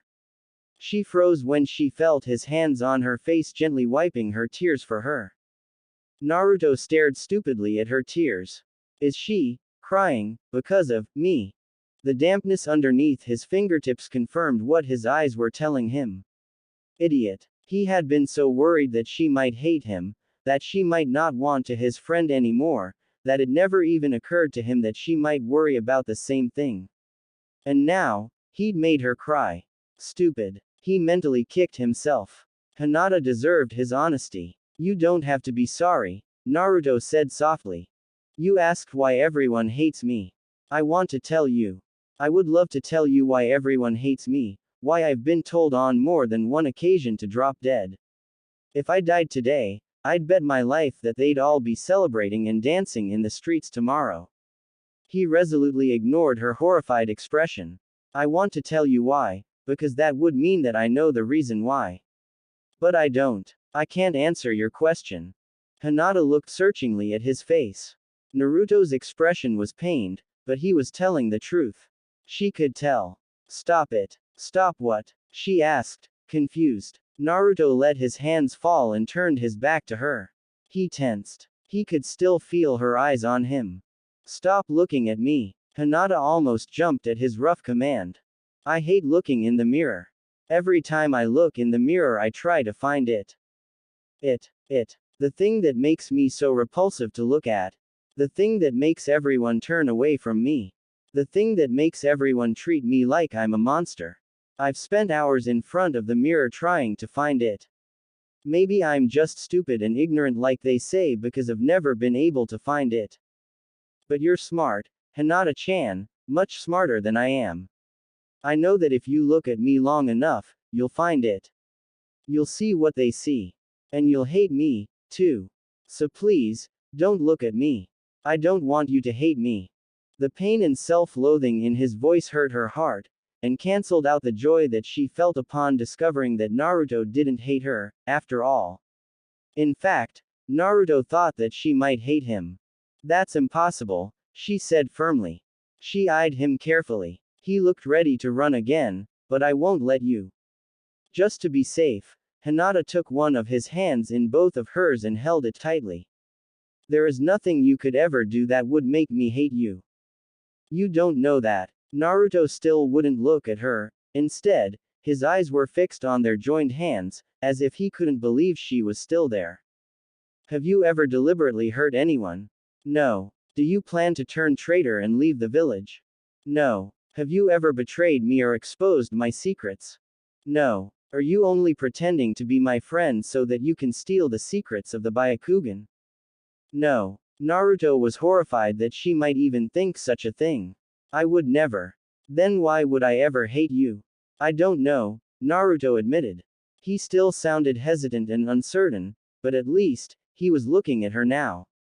Everyone else does. Why wouldn't you? Well, maybe because I'm not everyone else. I'm your best friend. Hinata gave his hand a reassuring squeeze. Remember when Iruka-sensei covered Kekkei Genkei earlier this year? Naruto nodded. A Kekkei Genkei is a bloodline limit, a genetic trait or ability passed down through generations, usually within clans.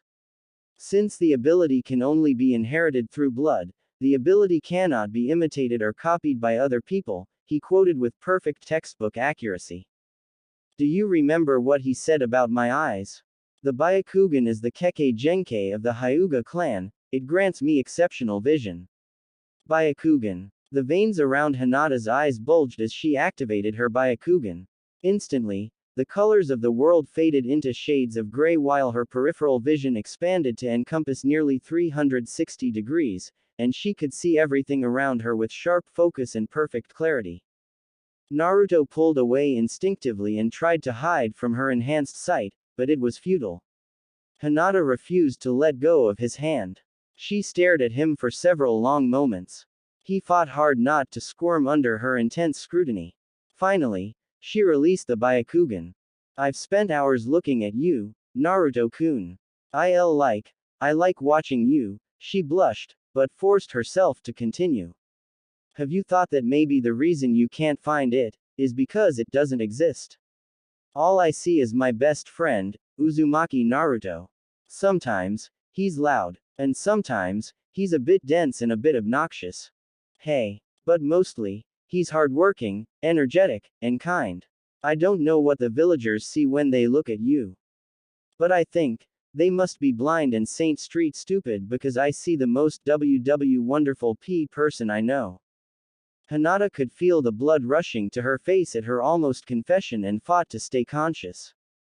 Hinata-chan, what could he say to that? Naruto looked at her in pure wonder and amazement. She meant every word. He was simultaneously elated and humbled. And, someday, he'll be Hokage. Datbeo. Naruto laughed. His catchphrase was so unexpected and sounded so hilarious coming from his shy friend that he couldn't help it. He caught the glint of mischief in her eyes. She was teasing him. He used his free hand to poke her in the ribs right where he knew she was the most ticklish. You're making fun of me. He tried, and failed, to sound indignant. The smile on his face was a dead giveaway. He poked her again for good measure. Hinata giggled. Thank you, Hinata-chan. You're welcome, Naruto-kun. Present day. Naruto smiled at the bittersweet memory. That had been the worst. He hesitated to call it a fight because it hadn't been a fight, not exactly anyways. Stumbling block in their long friendship. Afterwards, their friendship was stronger than ever. Hinata had really looked and didn't think there was anything wrong with him. Over the years, they did fight a handful of times, usually over something stupid and inconsequential.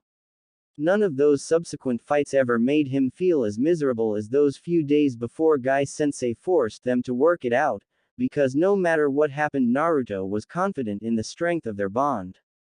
He sighed. It was a good thing their bond was so strong, too, because Naruto was a terrible best friend. Naruto slowly stuffed his money back into Gama-chan, his green frog-shaped wallet. It had been a gift from Hinata for his 8th birthday because she had noticed that he didn't own a wallet. Gama-chan was special because it was the first birthday present he could remember receiving. As he picked up the loose change on his bed, his eyes fell on the walrus sleeping cap on the pillow, another gift from Hinata, this time for his 9th birthday, because the weather in Konoha had been unusually cold that year and she had been worried that he might be cold at night. That was the first time he could remember anyone actually worrying about him. Under the pillow, hidden from sight, was a scroll on chakra theory with chakra control exercises specifically designed for young children. It was written in Hinata's neat calligraphy. She had painstakingly copied it from one of the training scrolls in the Hyuga library and presented it to him for his 10th birthday, because that was the year they started practicing jutsu techniques at the academy. That was when they discovered just how awful Naruto's chakra control was. He could barely perform the standard jutsu taught at the academy.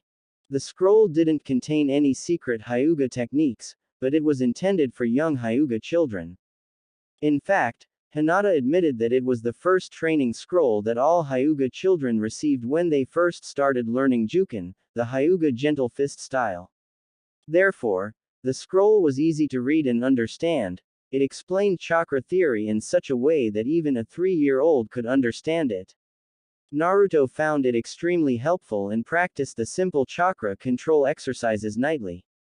He only wished that the academy textbook had explained it even half as well. Hinata didn't mention it, but by then, Naruto knew enough about the inner workings of the Hyuga clan to know that Hinata had taken a huge risk for him. If anyone discovered he had that scroll, she would be in deep trouble with her clan.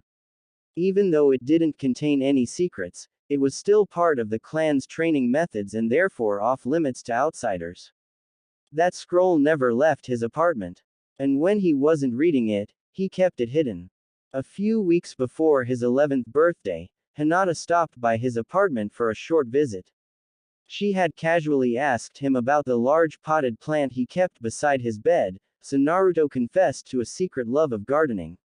That year, she gave him a high-quality gardening kit that was perfect for indoor use. It contained a small watering can, trowel, sharp clippers, and plant food, all in its own storage basket. The basket now sat on the floor between the potted plant and the bed. Naruto reached for his goggles and put them on. These were also a gift, for his 12th birthday. He knew that Hinata always listened to him. The goggles were concrete proof. Several days before his 12th birthday, he let his impatience get the better of him. He wanted to be a real ninja already. He complained about it vociferously. He didn't expect Hinata to actually do anything about it. It wasn't her fault, he was just an academy student and not a ninja. It was just nice to know that she was paying attention to him. And he shamelessly took advantage of that fact. Looking back on it now, he was embarrassed about how childish he must have sounded. I know it's not a leaf hit I ate, Naruto-kun, Hinata said when he opened the box.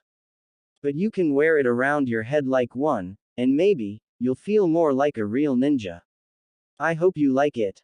He did. Naruto wore the goggles with pride. They sat on his forehead, instead of over his eyes, and he puffed up a teeny tiny bit. He wasn't a ninja yet, but the goggles did make him feel better. He felt like he was practicing for when he finally earned the right to wear the official Leaf Hitai forehead protector. Thinking about all the gifts Hinata had given him over the years, Naruto came to one depressing conclusion. I'm a terrible best friend. Every year, Hinata gave him wonderful birthday presents, gifts that, while not very expensive, were obviously chosen with great care. And what had he done for her? For Hinata's 8th birthday, he hadn't even known it was her birthday. No one, save Hinata, had ever given him a birthday present before. So he had never thought to give any birthday presents in return. He hadn't even thought to ask her when her birthday was.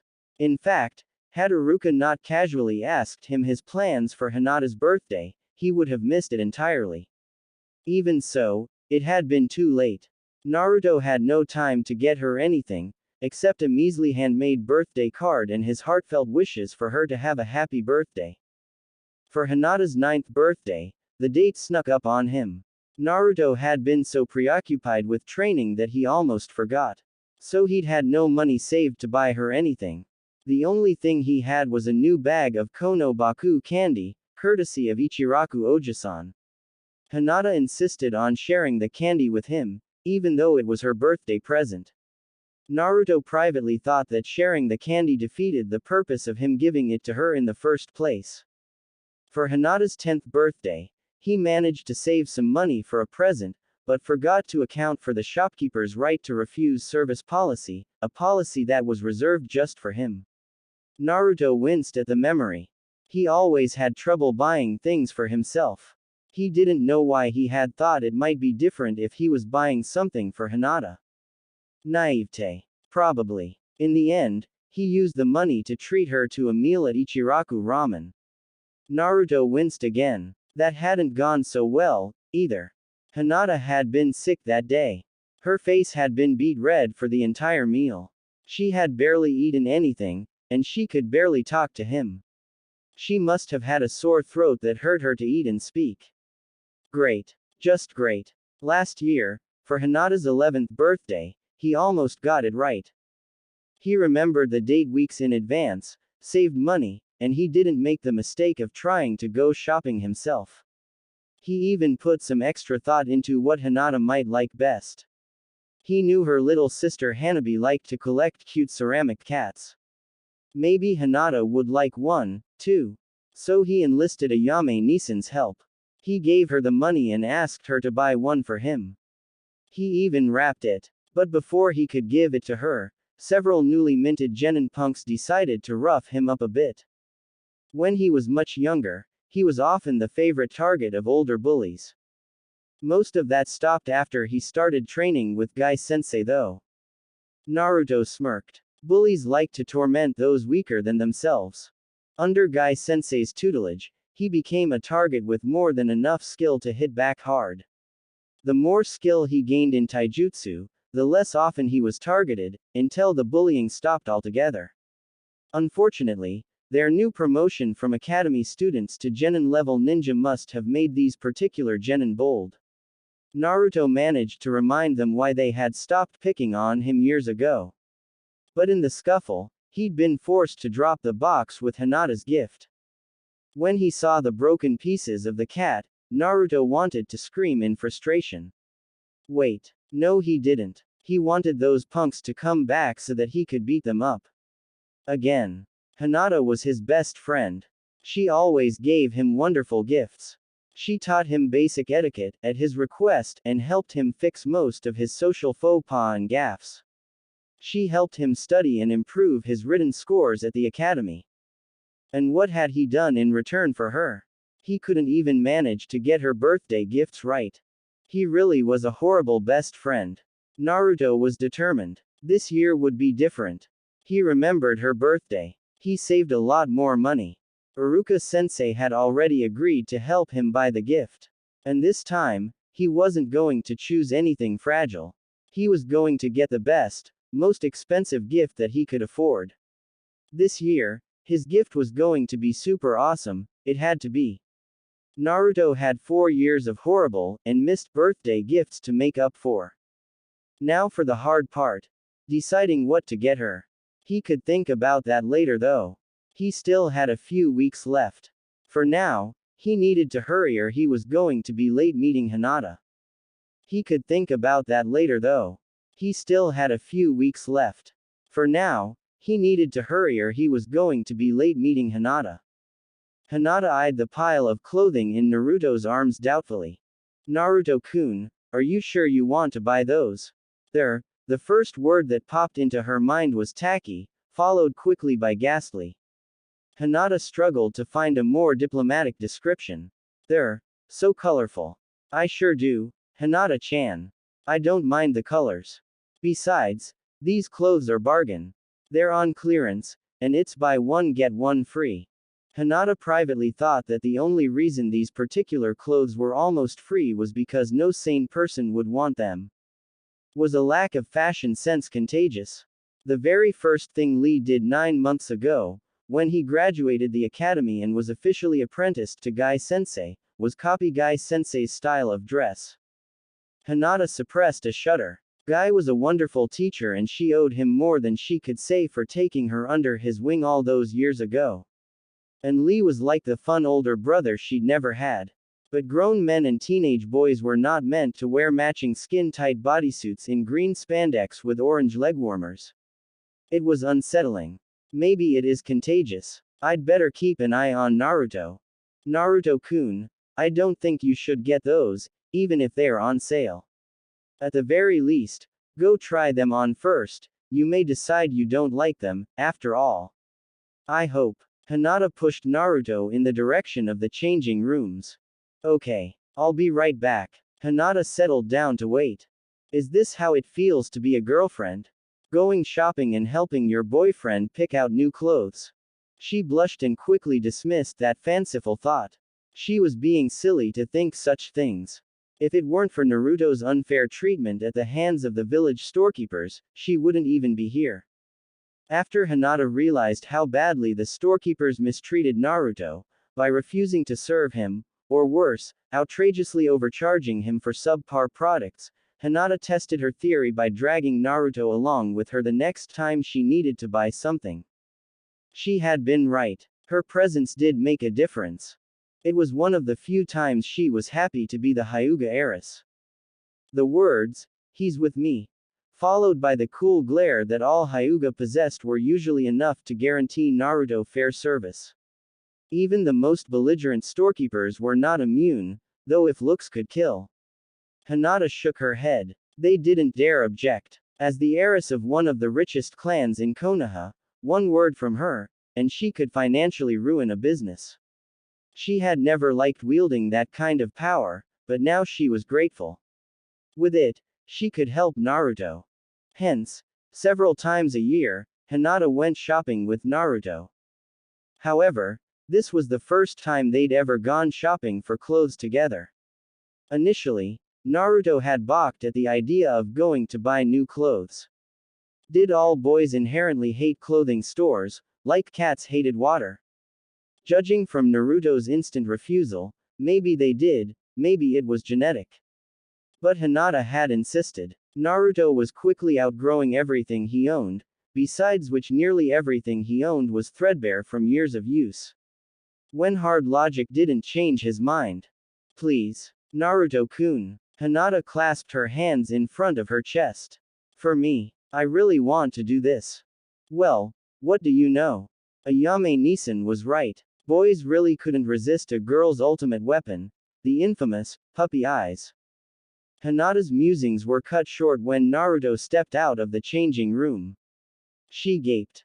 So, what do you think? Naruto grinned. It's kind of more colorful than I expected, but it's unique. I like it. Hinata was not as fashion conscious as the other kunoichi in her class. Sakura and Ino made it a point to wear pretty clothes in the latest trends. As a general rule, she preferred practicality to outward appearance. Her own clothes, navy capris, a black t-shirt, and a plain beige jacket, were sturdy, not fashionable, and made to withstand many intense training sessions. So she never expected to care one way or another what someone else was wearing.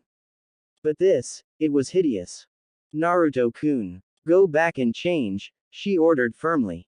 I am exercising my right as your best friend to veto your decisions. You are not wearing that. Ever. What? Why not? What's wrong with it? A better question would have been, what wasn't wrong with it? Naruto was standing before her in a red and white, checkered tunic over which was fuzzy maroon vest. Two large lime green pants held at the waist with a bright yellow, corded belt completed the outfit. The mishmash of colors and patterns was making her eyes water and her head hurt. Just do it, Naruto-kun. You are not buying that outfit. I'll go pick out a few other things for you to try on. An hour later, Hinata wanted to strangle her best friend. Instead, she picked out a few tasteful outfits that were reasonably priced, and that she knew were in his budget, and shoved him towards the changing rooms. Again. For some reason, Naruto kept choosing the worst outfits offered in the entire clothing store. He was driving her crazy. If he picked out one more atrocious outfit, she was going to hit him with Juken. Seriously. Then, it came. The final straw. Naruto walked out of the changing room in that monstrosity. To add insult to injury, Naruto was smiling. He actually liked it. For the first time in memory, Hinata glared at Naruto. Naruto's smile didn't falter, but he cringed inwardly. Hinata-chan is pretty scary sometimes. No. But, Naruto-kun, she said slowly, making sure to carefully enunciate each word, as if she were explaining a new concept to a 3-year-old. A bright orange jumpsuit is not appropriate attire in our line of work. But I like orange. Are you suicidal? Hinata wasn't quite shouting, but it was a close thing. Not only is solid orange an eyesore, it practically screams, look over here. That outfit will get you killed by enemy ninja on your very first mission outside the village. It's not all orange. Look. There's some blue here around the shoulders, and the collar's white, Naruto protested. Besides, it's made to last. See. The fabric is pretty thick and durable, and all the seams are reinforced. It'll last for years, even with the way we train. Hinata closed her eyes and silently counted backwards from 10. I don't care how good the fabric is or how much those seams are reinforced. Wearing that is like waving a red flag at a raging bull. Were you not listening when Iruka-sensei went over the importance of stealth? Naruto rubbed the back of his neck sheepishly. Yeah, I was listening. Then why are you being so difficult?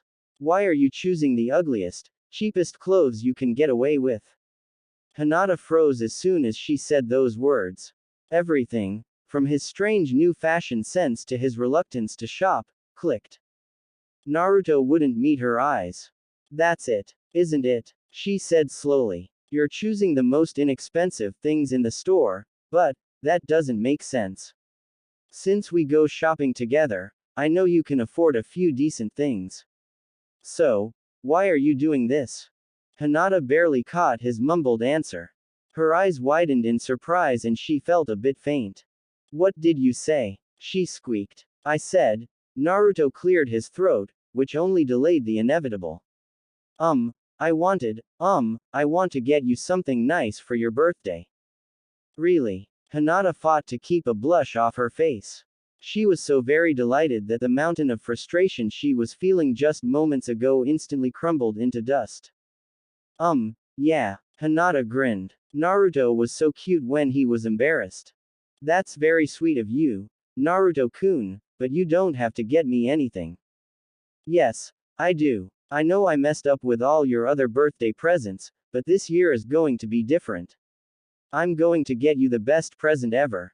Hinata blinked in surprise. Messed up with her other birthday presents. Did he really think that? Why, she had liked all of them.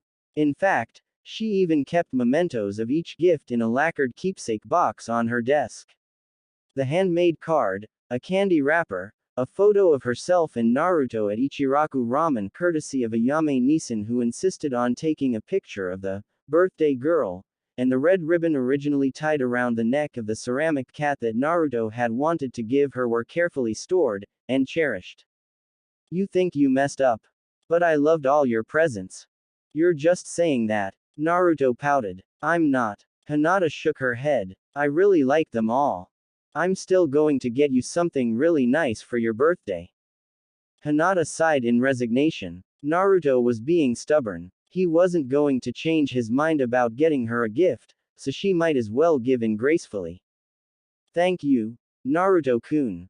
But please, don't get anything expensive. Okay. You should spend your money on things you really need, like good quality clothes for yourself. And that orange combination you're currently wearing does not count.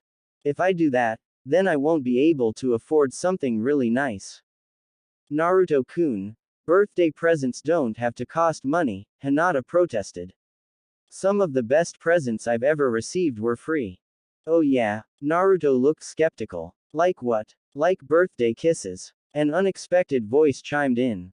Ayame-Nisan, what are you doing here? Asked Naruto. He turned to look at the girl that he thought of as an honorary older cousin, so he missed the deep red color that infused Hinata's cheeks at the word, kisses. Ayame was not so unobservant, and winked at the younger girl. What? I'm not allowed to go shopping in my spare time. She put her hands on her hips and mock glared at Naruto.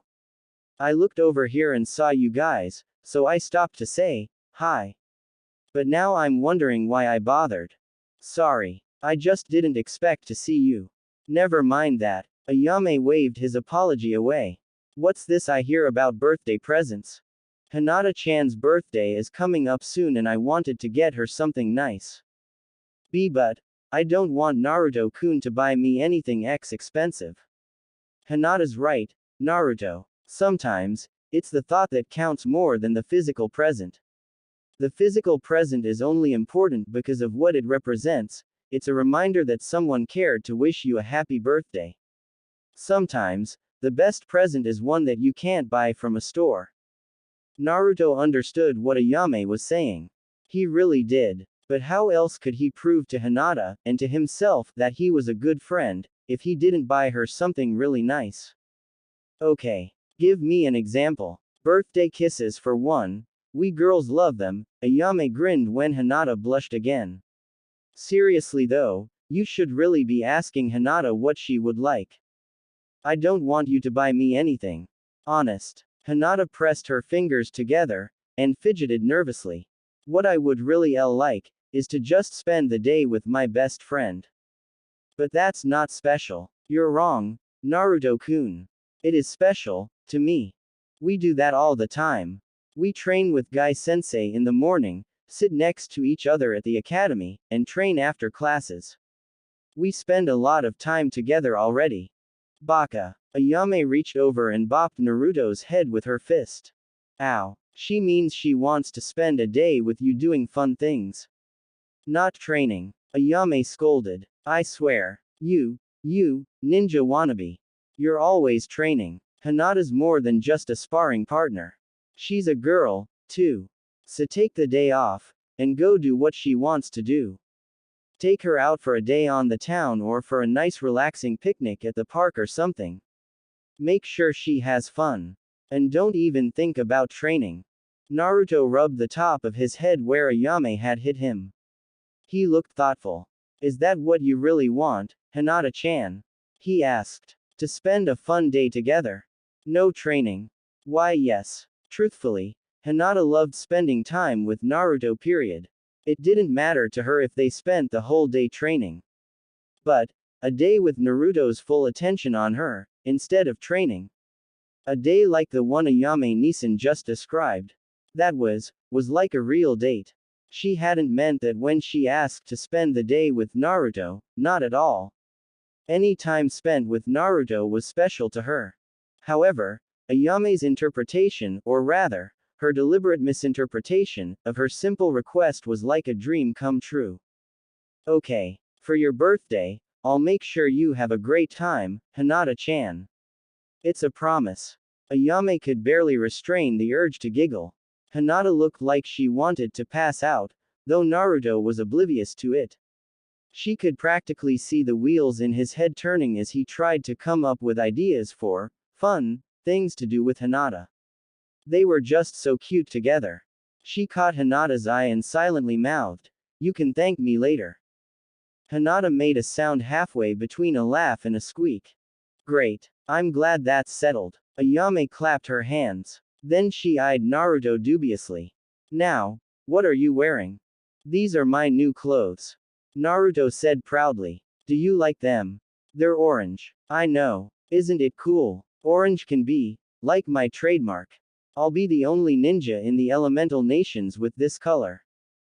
"But Naruto, they're orange." "Yes. We've established that." Naruto huffed in annoyance and crossed his arms. "Is he serious, Hinata-chan?" Ayame asked. "He really wants to buy that?" "Why yes." Naruto's danger sense started to tingle when Ayame and Hinata seemed to communicate in some kind of secret girl code.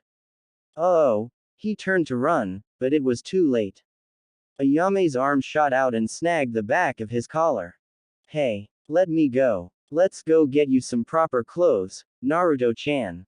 Gomenasai, Naruto-kun. It's for your own good." Several hours later, Ayame snatched Gama-chan from Naruto's unwilling hands and paid for all his purchases. Naruto was annoyed. He wasn't used to having people tell him what to do or, in this case, what to wear. Both Ayame and Hinata had forced him into trying on a lot more clothes than he had been comfortable with. When he tried to protest, one look at their wide pleading eyes and he found himself caving in. Yes. The puppy eyes strike again. Ayame thought victoriously. Naruto pouted. He really did like orange, and really did think it would be cool to have it as his trademark color. But Ayame and Hinata had firmly vetoed that idea. In the end, after much negotiation, they had reached a compromise. Naruto was allowed to choose several dark orange shirts that were the color of fall leaves, and not the bright, almost blinding color he originally wanted, if he allowed the girls to choose the rest of his wardrobe. Ayame, as a civilian and as a teenage girl who loved to shop, had a good eye for quality fabrics and classic styles.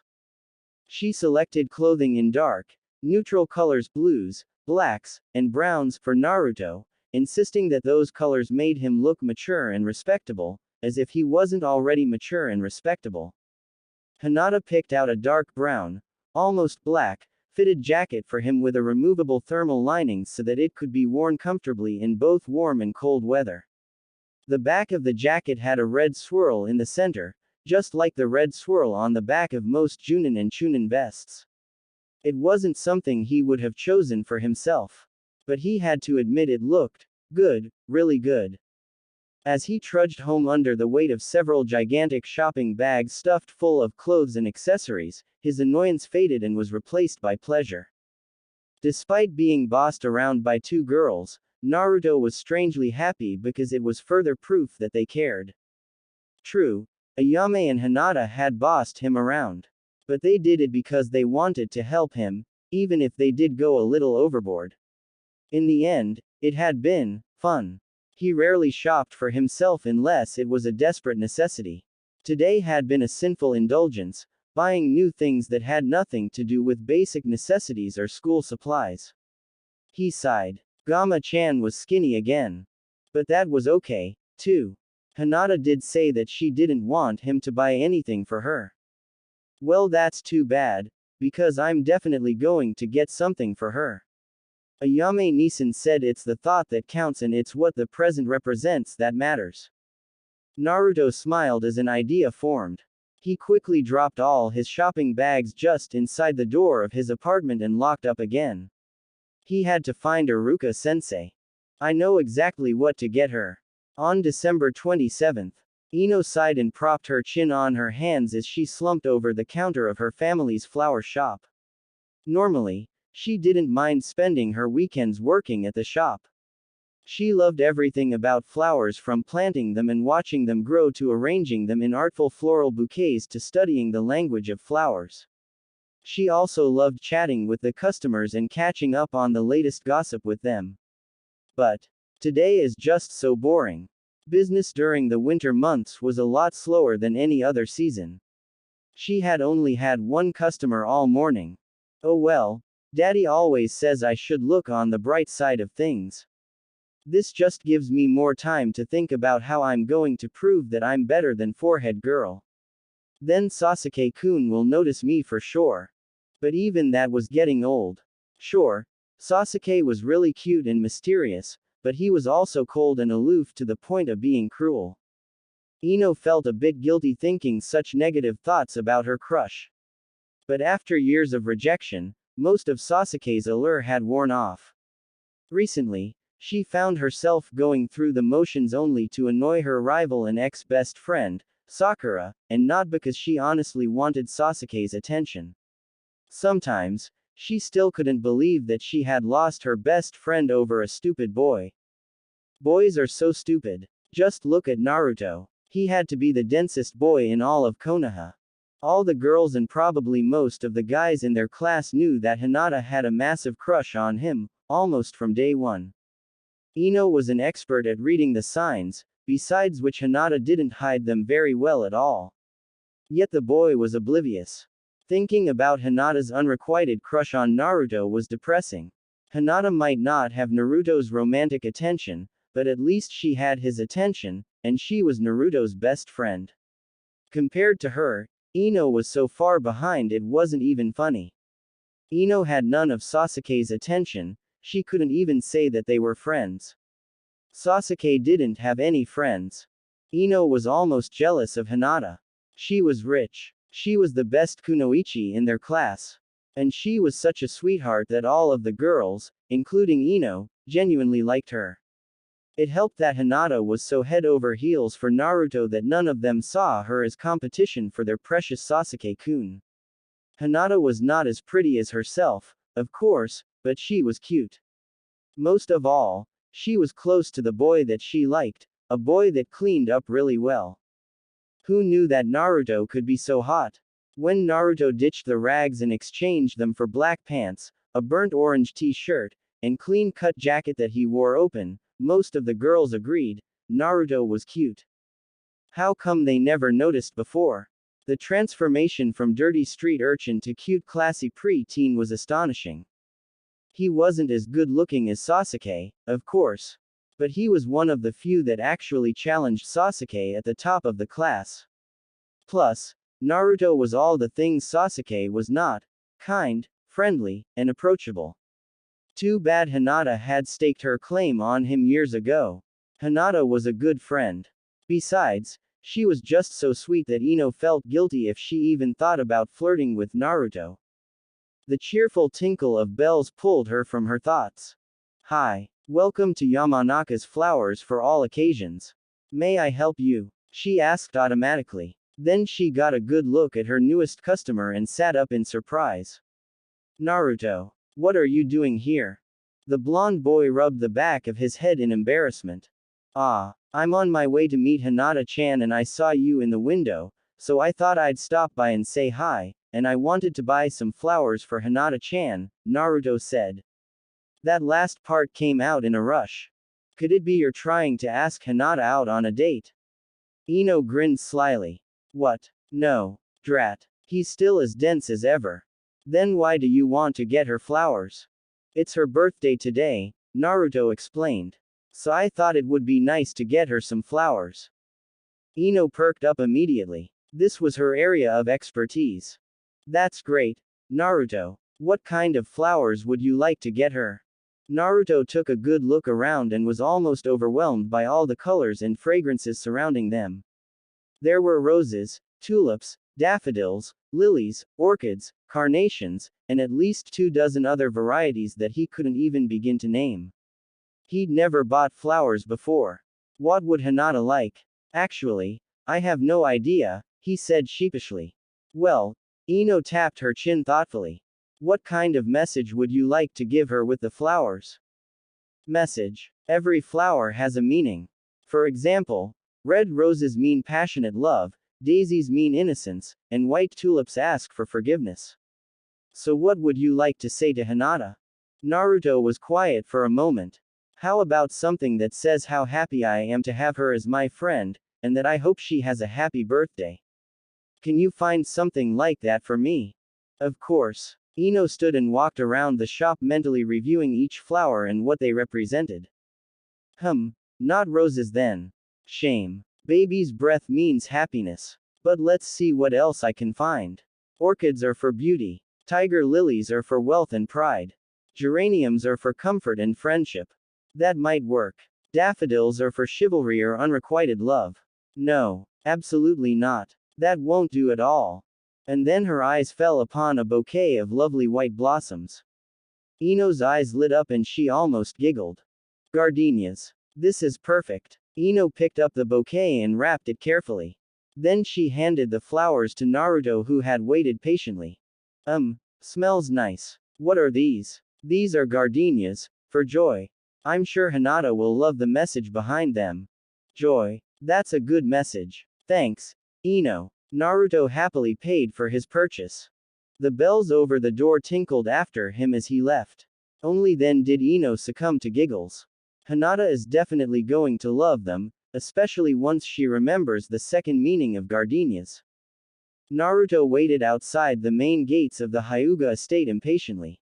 He couldn't wait to give Hinata her birthday present. Just then Hinata stepped outside. Naruto almost bounced up next to her. Happy birthday, Hinata-chan.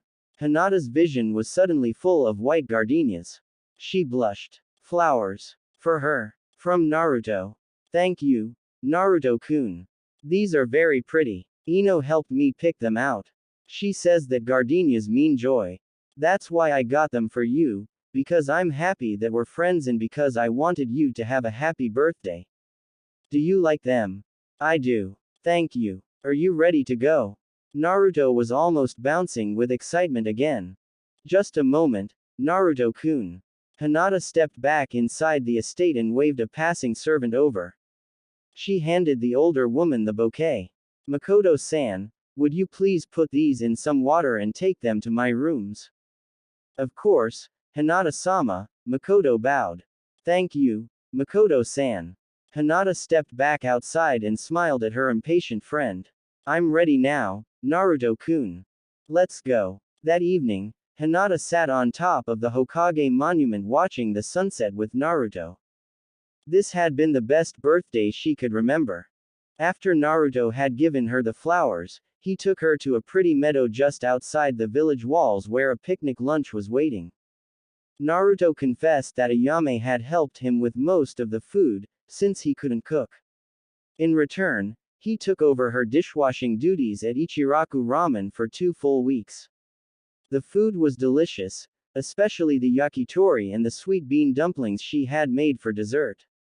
Ayame was the daughter of a ramen chef, so her cooking skills were well above average. Naruto and Hinata spent hours sprawled out in that meadow lazily enjoying the day in each other's company. Shikamaru would have been proud of them.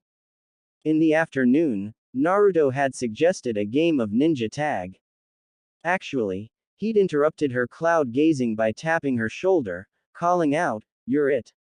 and dashing into the forest with an unfair head start. Hinata wasn't sure, but she could have sworn they scared away all of the local wildlife with their carefree laughter and their enthusiastic game of ninja tag.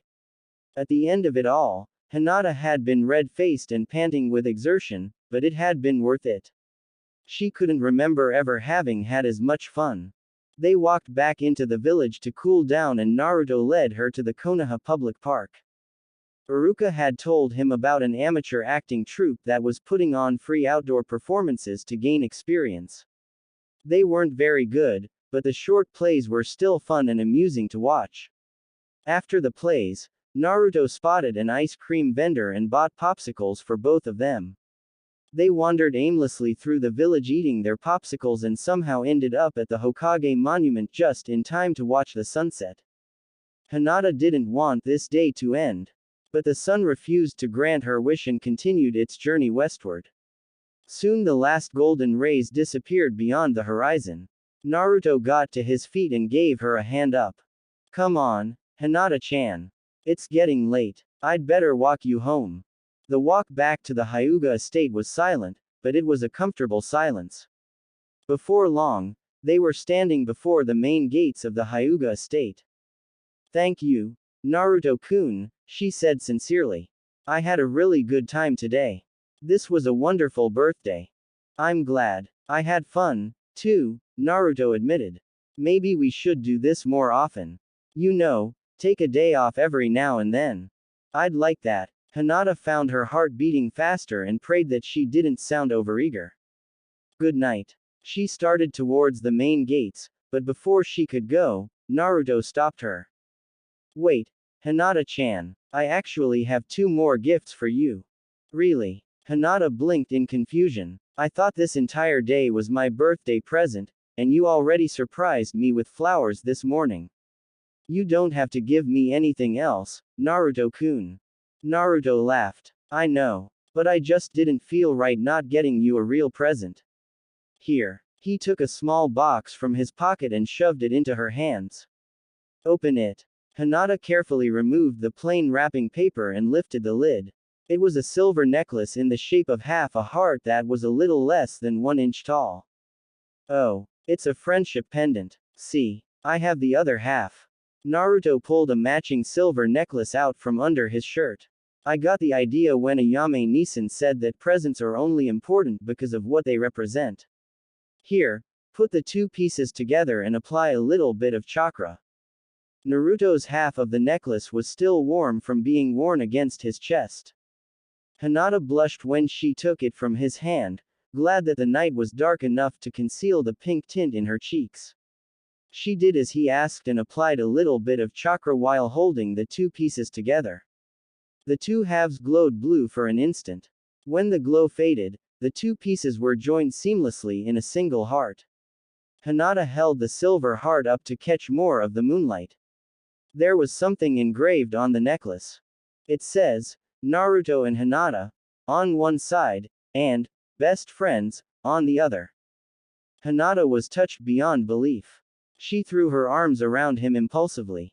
Naruto stumbled a little at the unexpected contact, but hugged her back. I love it. I'll treasure it always, she promised. Hinata examined the necklace again. How do I separate the pieces? Just cancel the chakra stored in the necklace, as if you were canceling a jutsu or genjutsu. Kai. Once again, the necklace glowed blue.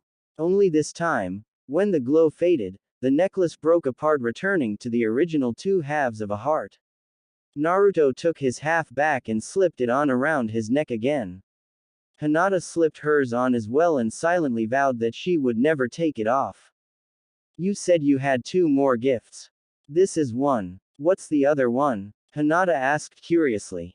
About that, could you look over here for a moment? Naruto gestured to something on his left. Hinata automatically turned her head to look. Her forehead furrowed in puzzlement. I don't see any. Warm lips caressed her cheek. Naruto stepped back and grinned at her stunned expression. Happy birthday, Hinata-chan.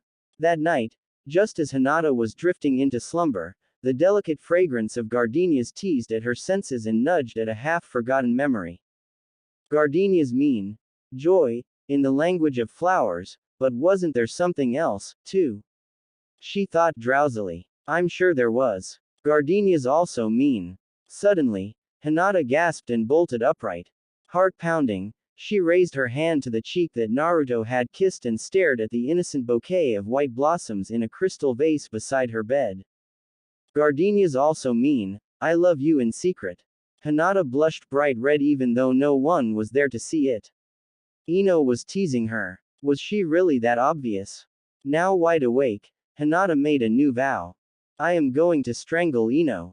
Across town, in his tiny apartment, Naruto sat on the windowsill and stared out at the full moon. He was also wide awake, and very, very troubled. For a split second, just before he gave Hinata her birthday kiss, he had been tempted to steal a real kiss from her, and kiss her pretty pink lips.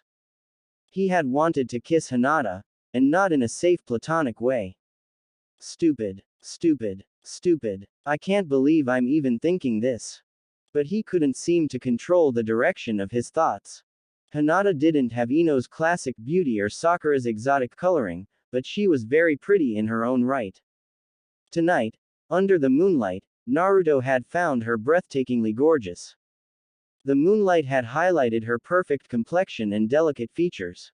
She was simply perfect. He shook his head, trying to rid himself of those traitorous thoughts. He shouldn't be thinking of Hinata like that, like he was attracted to her. She was his best friend, and the best thing that ever happened to him. There was no way he was going to ruin it all because he couldn't control his hormones. Besides, didn't Hinata already like some stupid boy? She doesn't like me like that. I've got to get over this, whatever this is. He pressed his forehead against the cool glass of the window. If he stopped thinking about it, then maybe this strange new urge to kiss his best friend would go away. He could only hope. Naruto slowly dropped to the ground, panting, and took deep breaths to restore oxygen to his exhausted body. He was dirty, dead tired, and so very hungry that he'd passed the stomach-aching stage and moved on to the light-headed stage long ago. He hadn't slept in 3 days and hadn't eaten in 2. Despite his physical discomforts, he was elated. If he'd had the energy, he'd be jumping for joy. I did it. I finally mastered the Bushin no Jutsu. He looked around the tiny clearing at the seven clones of himself. They all looked just like him, with the same dirty grass stains on their identical orange t-shirts, complete with matching twigs in their hair. None of them were deformed. Not a single one looked unhealthy or pale. He finally mastered his worst technique, the one that would have prevented him from graduating with Hinata, and it was all thanks to her. Naruto had always had poor chakra control. He'd had no idea why his chakra control was so bad until Hinata used her Byakugan to examine his chakra coils more closely when they were 10. She found them to be unusually large and almost constantly full no matter how often he performed the standard academy techniques.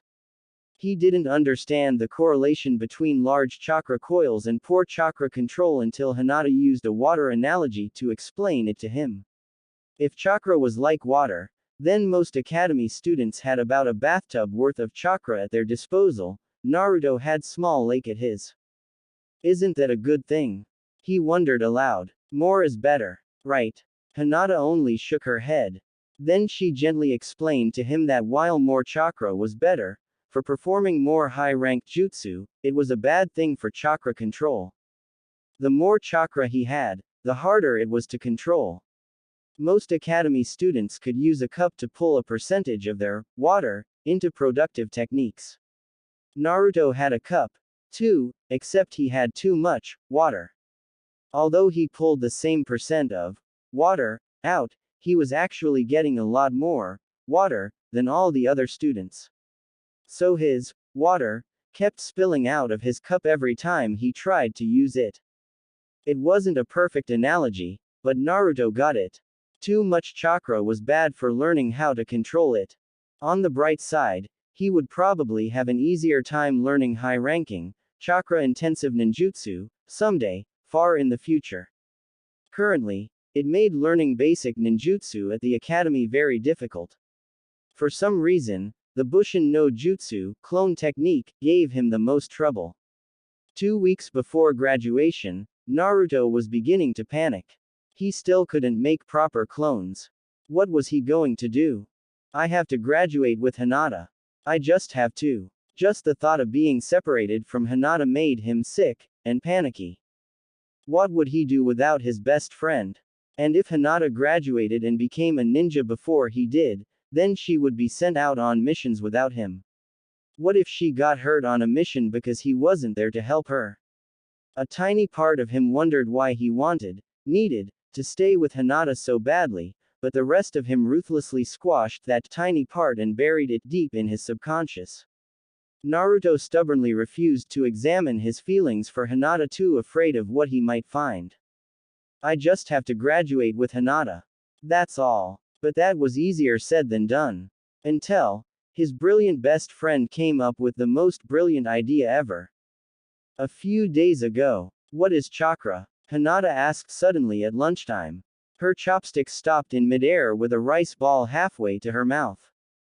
Naruto looked bemused. Huh, you know the answer to that already, Hinata-chan. That's stuff we learned when we were 7.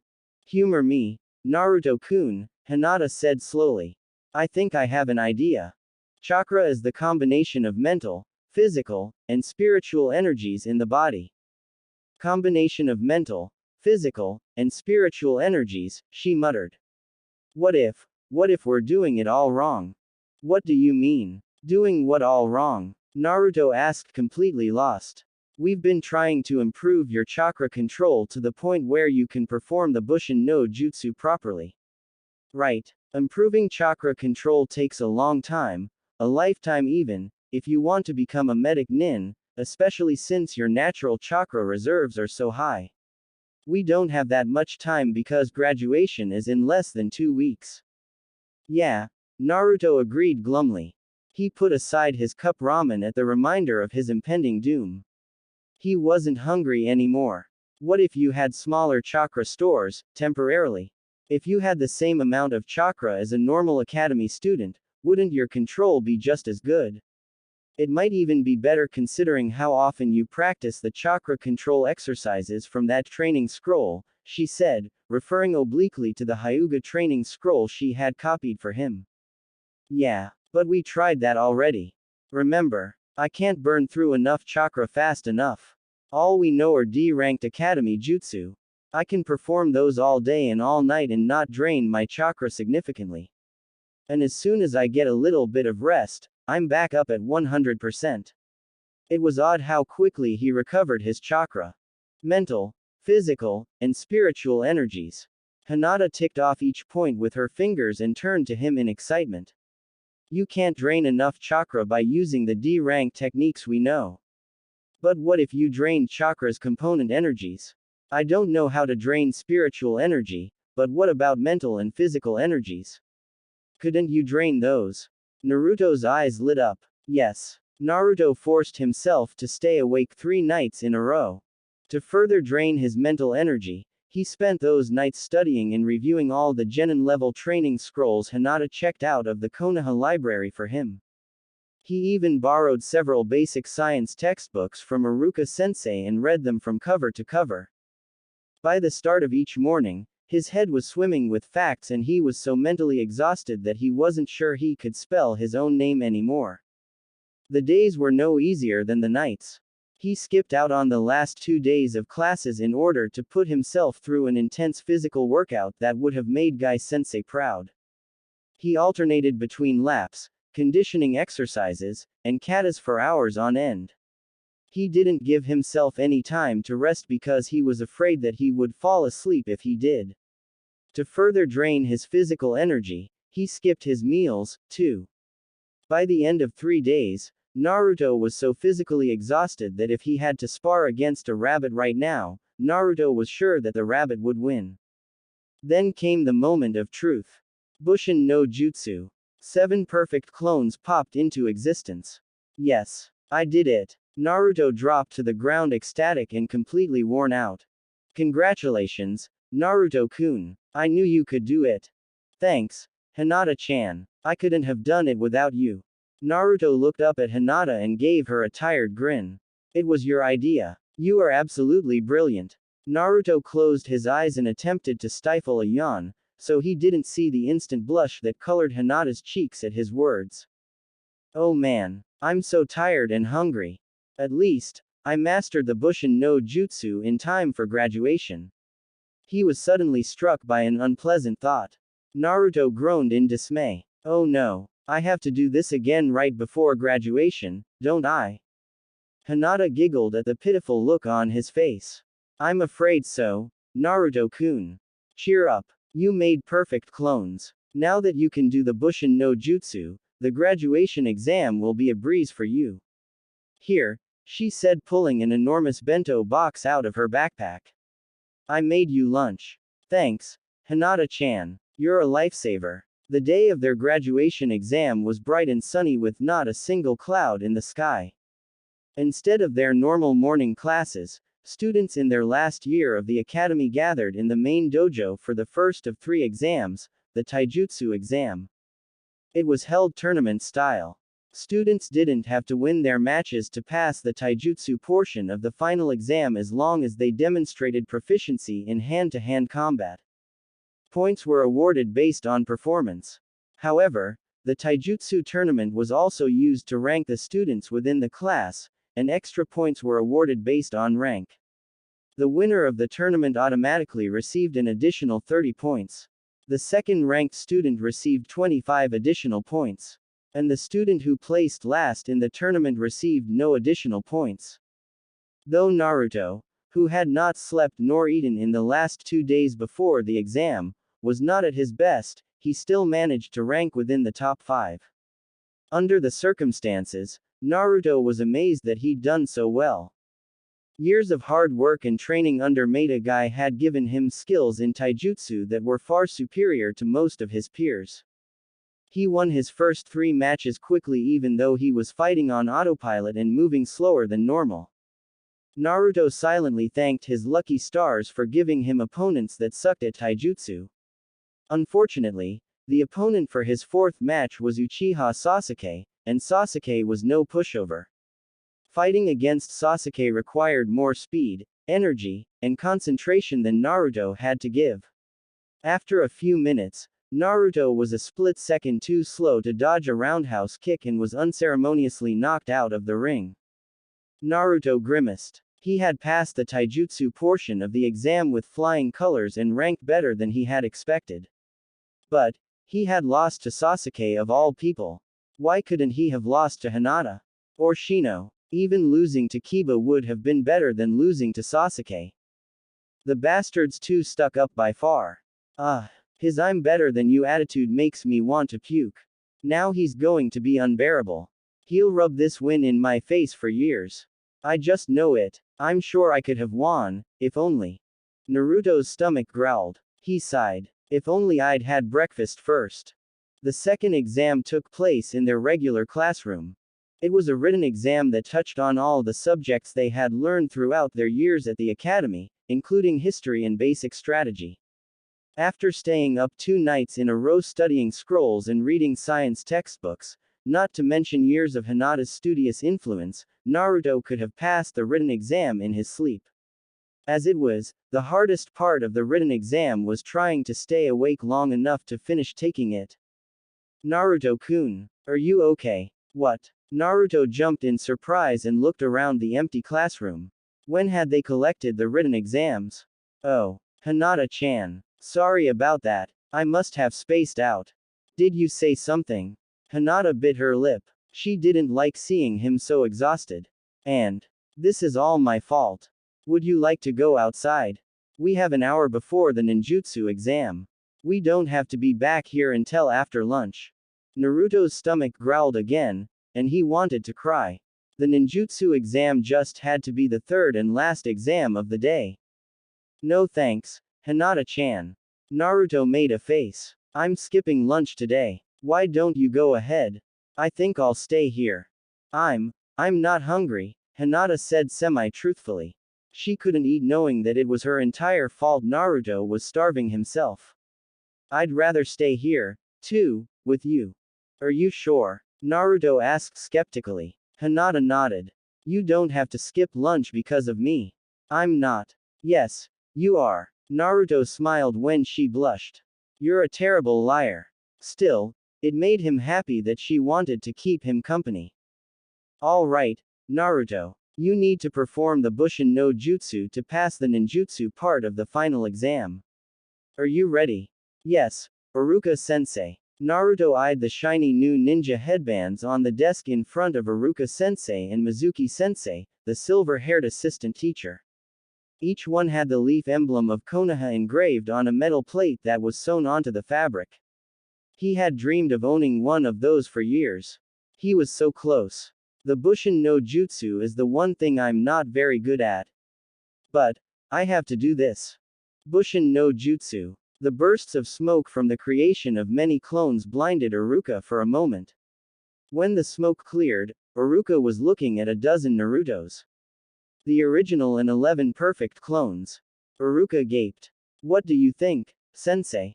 Do I pass? 12 matching blondes laughed at the flabbergasted expressions on his teachers' faces. Iruka shook his head and berated himself for underestimating his favorite student. I was actually worried about Naruto not passing. He could never perform a working clone before, but now he just made 11. What a guy, Iruka grinned ruefully. He's certainly a surprising student. I should have known he'd find a way. Congratulations, Naruto. That's an impressive number of clones. Most students only produce 3 clones. I think I can even give you a few points for extra credit. What do you think, Mizuki-sensei? Oh, certainly. That many clones. Naruto should get a few extra points for that, Mizuki smiled pleasantly. Congratulations, Naruto. You surprised me. You pass, Iruka said as he handed Naruto his new Hitai 8. Naruto accepted it with a trembling hand. I did it. Yes. Neither Iruka nor Naruto noticed the dark look that crossed Mizuki's face in that moment.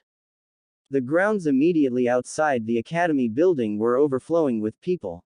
Many parents had come to the academy on this special day to congratulate their children on a job well done. Hyuga Hiyashi was not one of them. Even the Sandame was there. He had stopped by to make a speech and to congratulate all the new graduates. To avoid the crowd, and the dark looks being shot in Naruto's direction, Naruto and Hinata searched for a more secluded spot. They found it a short distance away, a lonely wooden swing hanging from a tall tree bordering the premises. Hinata sat on the swing rocking back and forth slightly. Her feet never left the ground. Naruto leaned against the trunk of the tree and relaxed. We did it, Hinata-chan. We passed. We're finally ninja. Naruto was practically dancing on air. In his excitement, he had forgotten all about his hunger and exhaustion.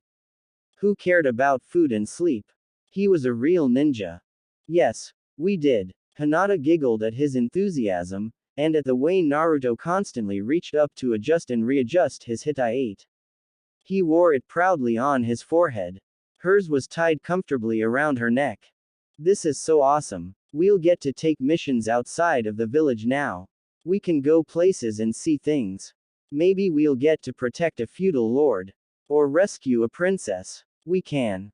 Hinata tried her best to be happy as she listened to her best friend talk about the future. She didn't want to ruin Naruto's moment. She was honestly happy that they had passed. But, at the same time, she wished with all her heart that they hadn't. Graduation meant being placed on a genin team and being sent out on missions. Graduation meant no more lazy days at the academy. Most of all, graduation meant that she would no longer get to see Naruto every day. It hurt that Naruto didn't seem bothered by that at all. Wouldn't he miss her, too? And I'm taking another step towards becoming the Hokage. Naruto glanced over at his friend concerned. Hinata was too quiet. She hadn't said a single word in the last few minutes. In fact, she looked sad. Hinata-chan, what's wrong? Why aren't you happy? It's nothing, Naruto-kun, Hinata forced a smile. I'm just sad that things are changing. Cheer up, Hinata-chan.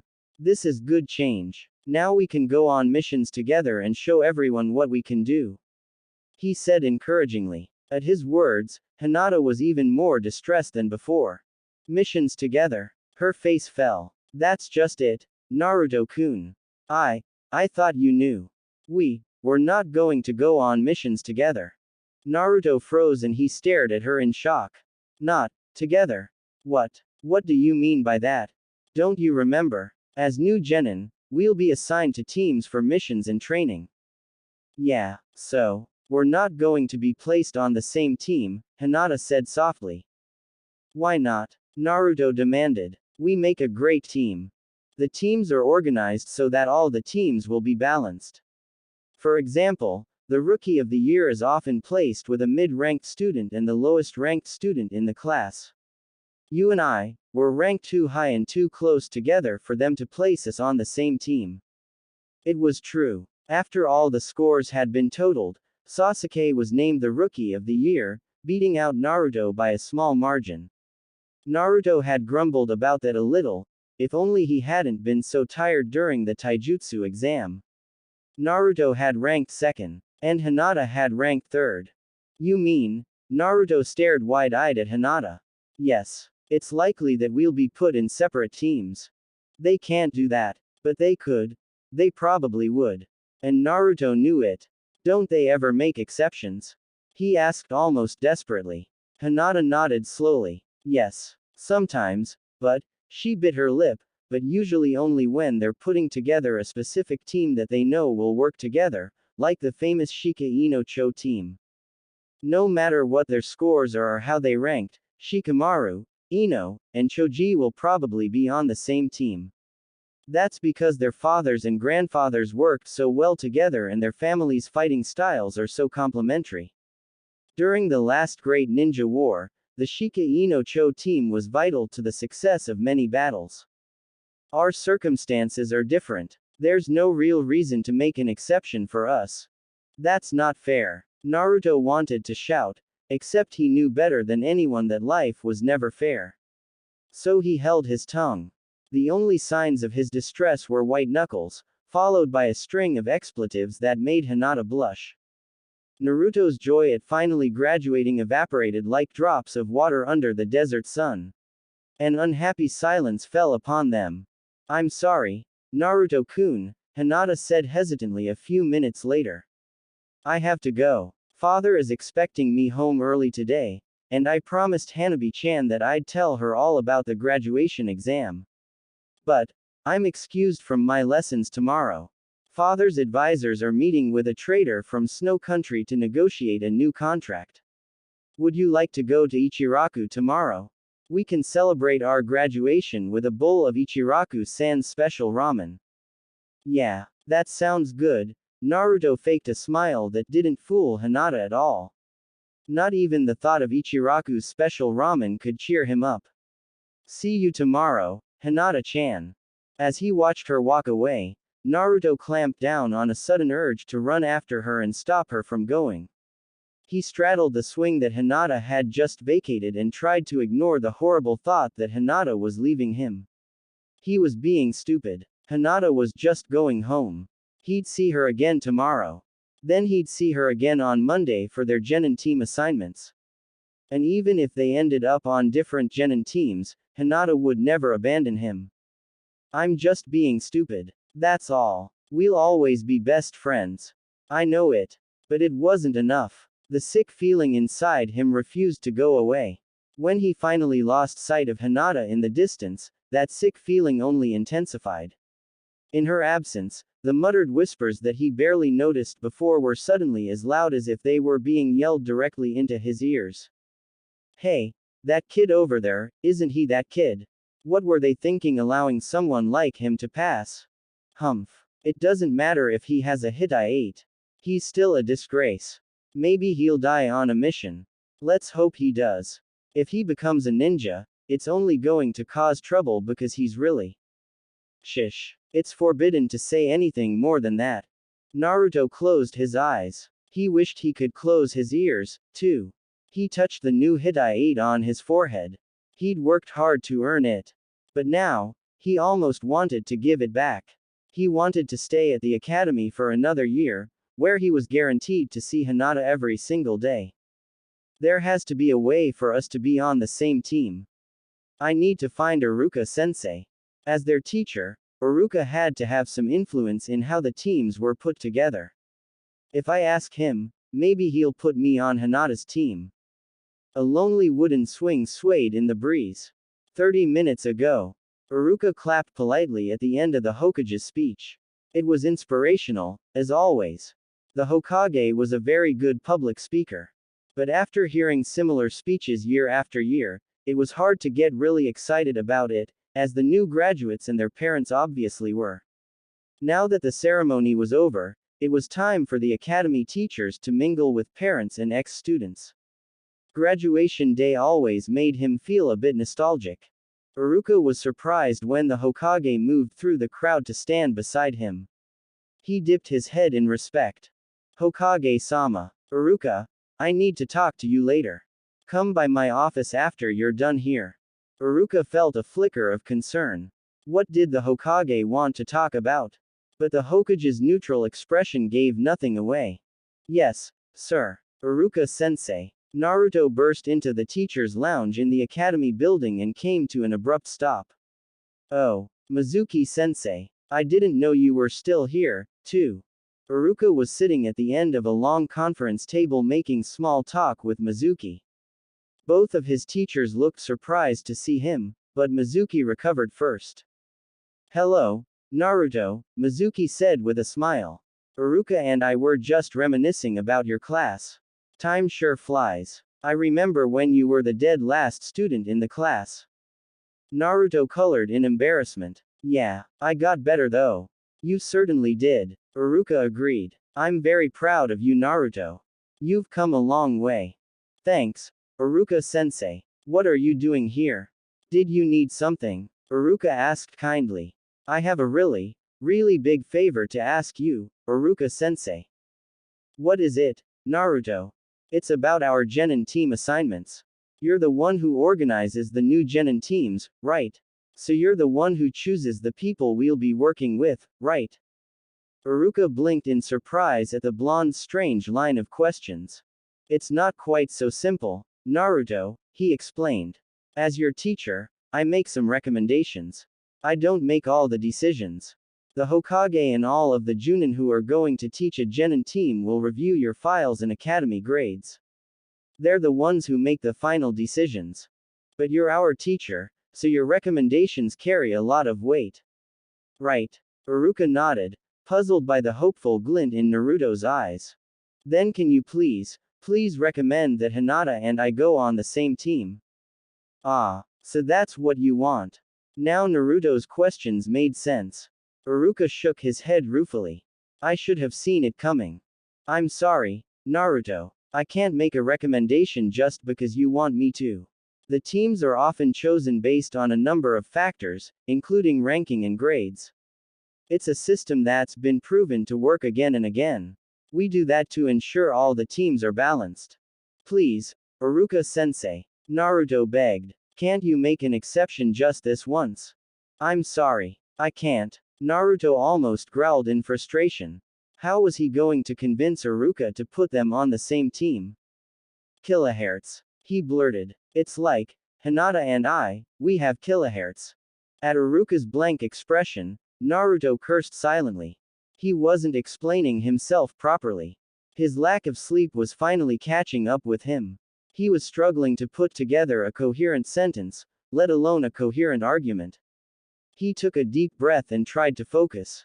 One of the last topics they'd covered in class before graduation was communication devices used in the field, including shortwave radios. Iruka had glossed over the science behind radios in class because all they really needed to know was how to use a radio, not how to build one. However, in his efforts to exhaust his mental energy, Naruto had borrowed several very basic science textbooks from Iruka's personal collection, one of which had been a simple book on the physics of harmonics. He had reread it that morning, just before the start of the first exam. Kilohertz, something to do with kilohertz, and that's it. Naruto snapped his fingers. Wait, it wasn't kilohertz. It was frequency. Hinata and I, we have resonance frequency. Resonance frequency? Iruka asked bemused. In that book you loaned me, Simple Physics, Volume 2, The Science of Harmonics. Remember, things in nature have a natural frequency. And if you find that frequency, you have resonance. And if you have resonance, then a small, applied force can become big. Really big. Iruka rocked back on his heels, stunned at Naruto's choice of analogy. True, he had loaned the book to Naruto 2 weeks ago, but he hadn't really expected Naruto to actually read it, understand it, and then use it in an argument against him. Naruto constantly surprises me. I should be used to it by now. Naruto, did you read that book? Yes. The whole book? Yes. And you understood it? Yes. Naruto huffed and crossed his arms in annoyance. Geez. Okay. So academics wasn't one of his strengths, and he wasn't like Hinata or Sakura who seemed to absorb everything that was put in writing, but he wasn't that bad. Was he? Well, I didn't understand all of it, but I understood enough, I think.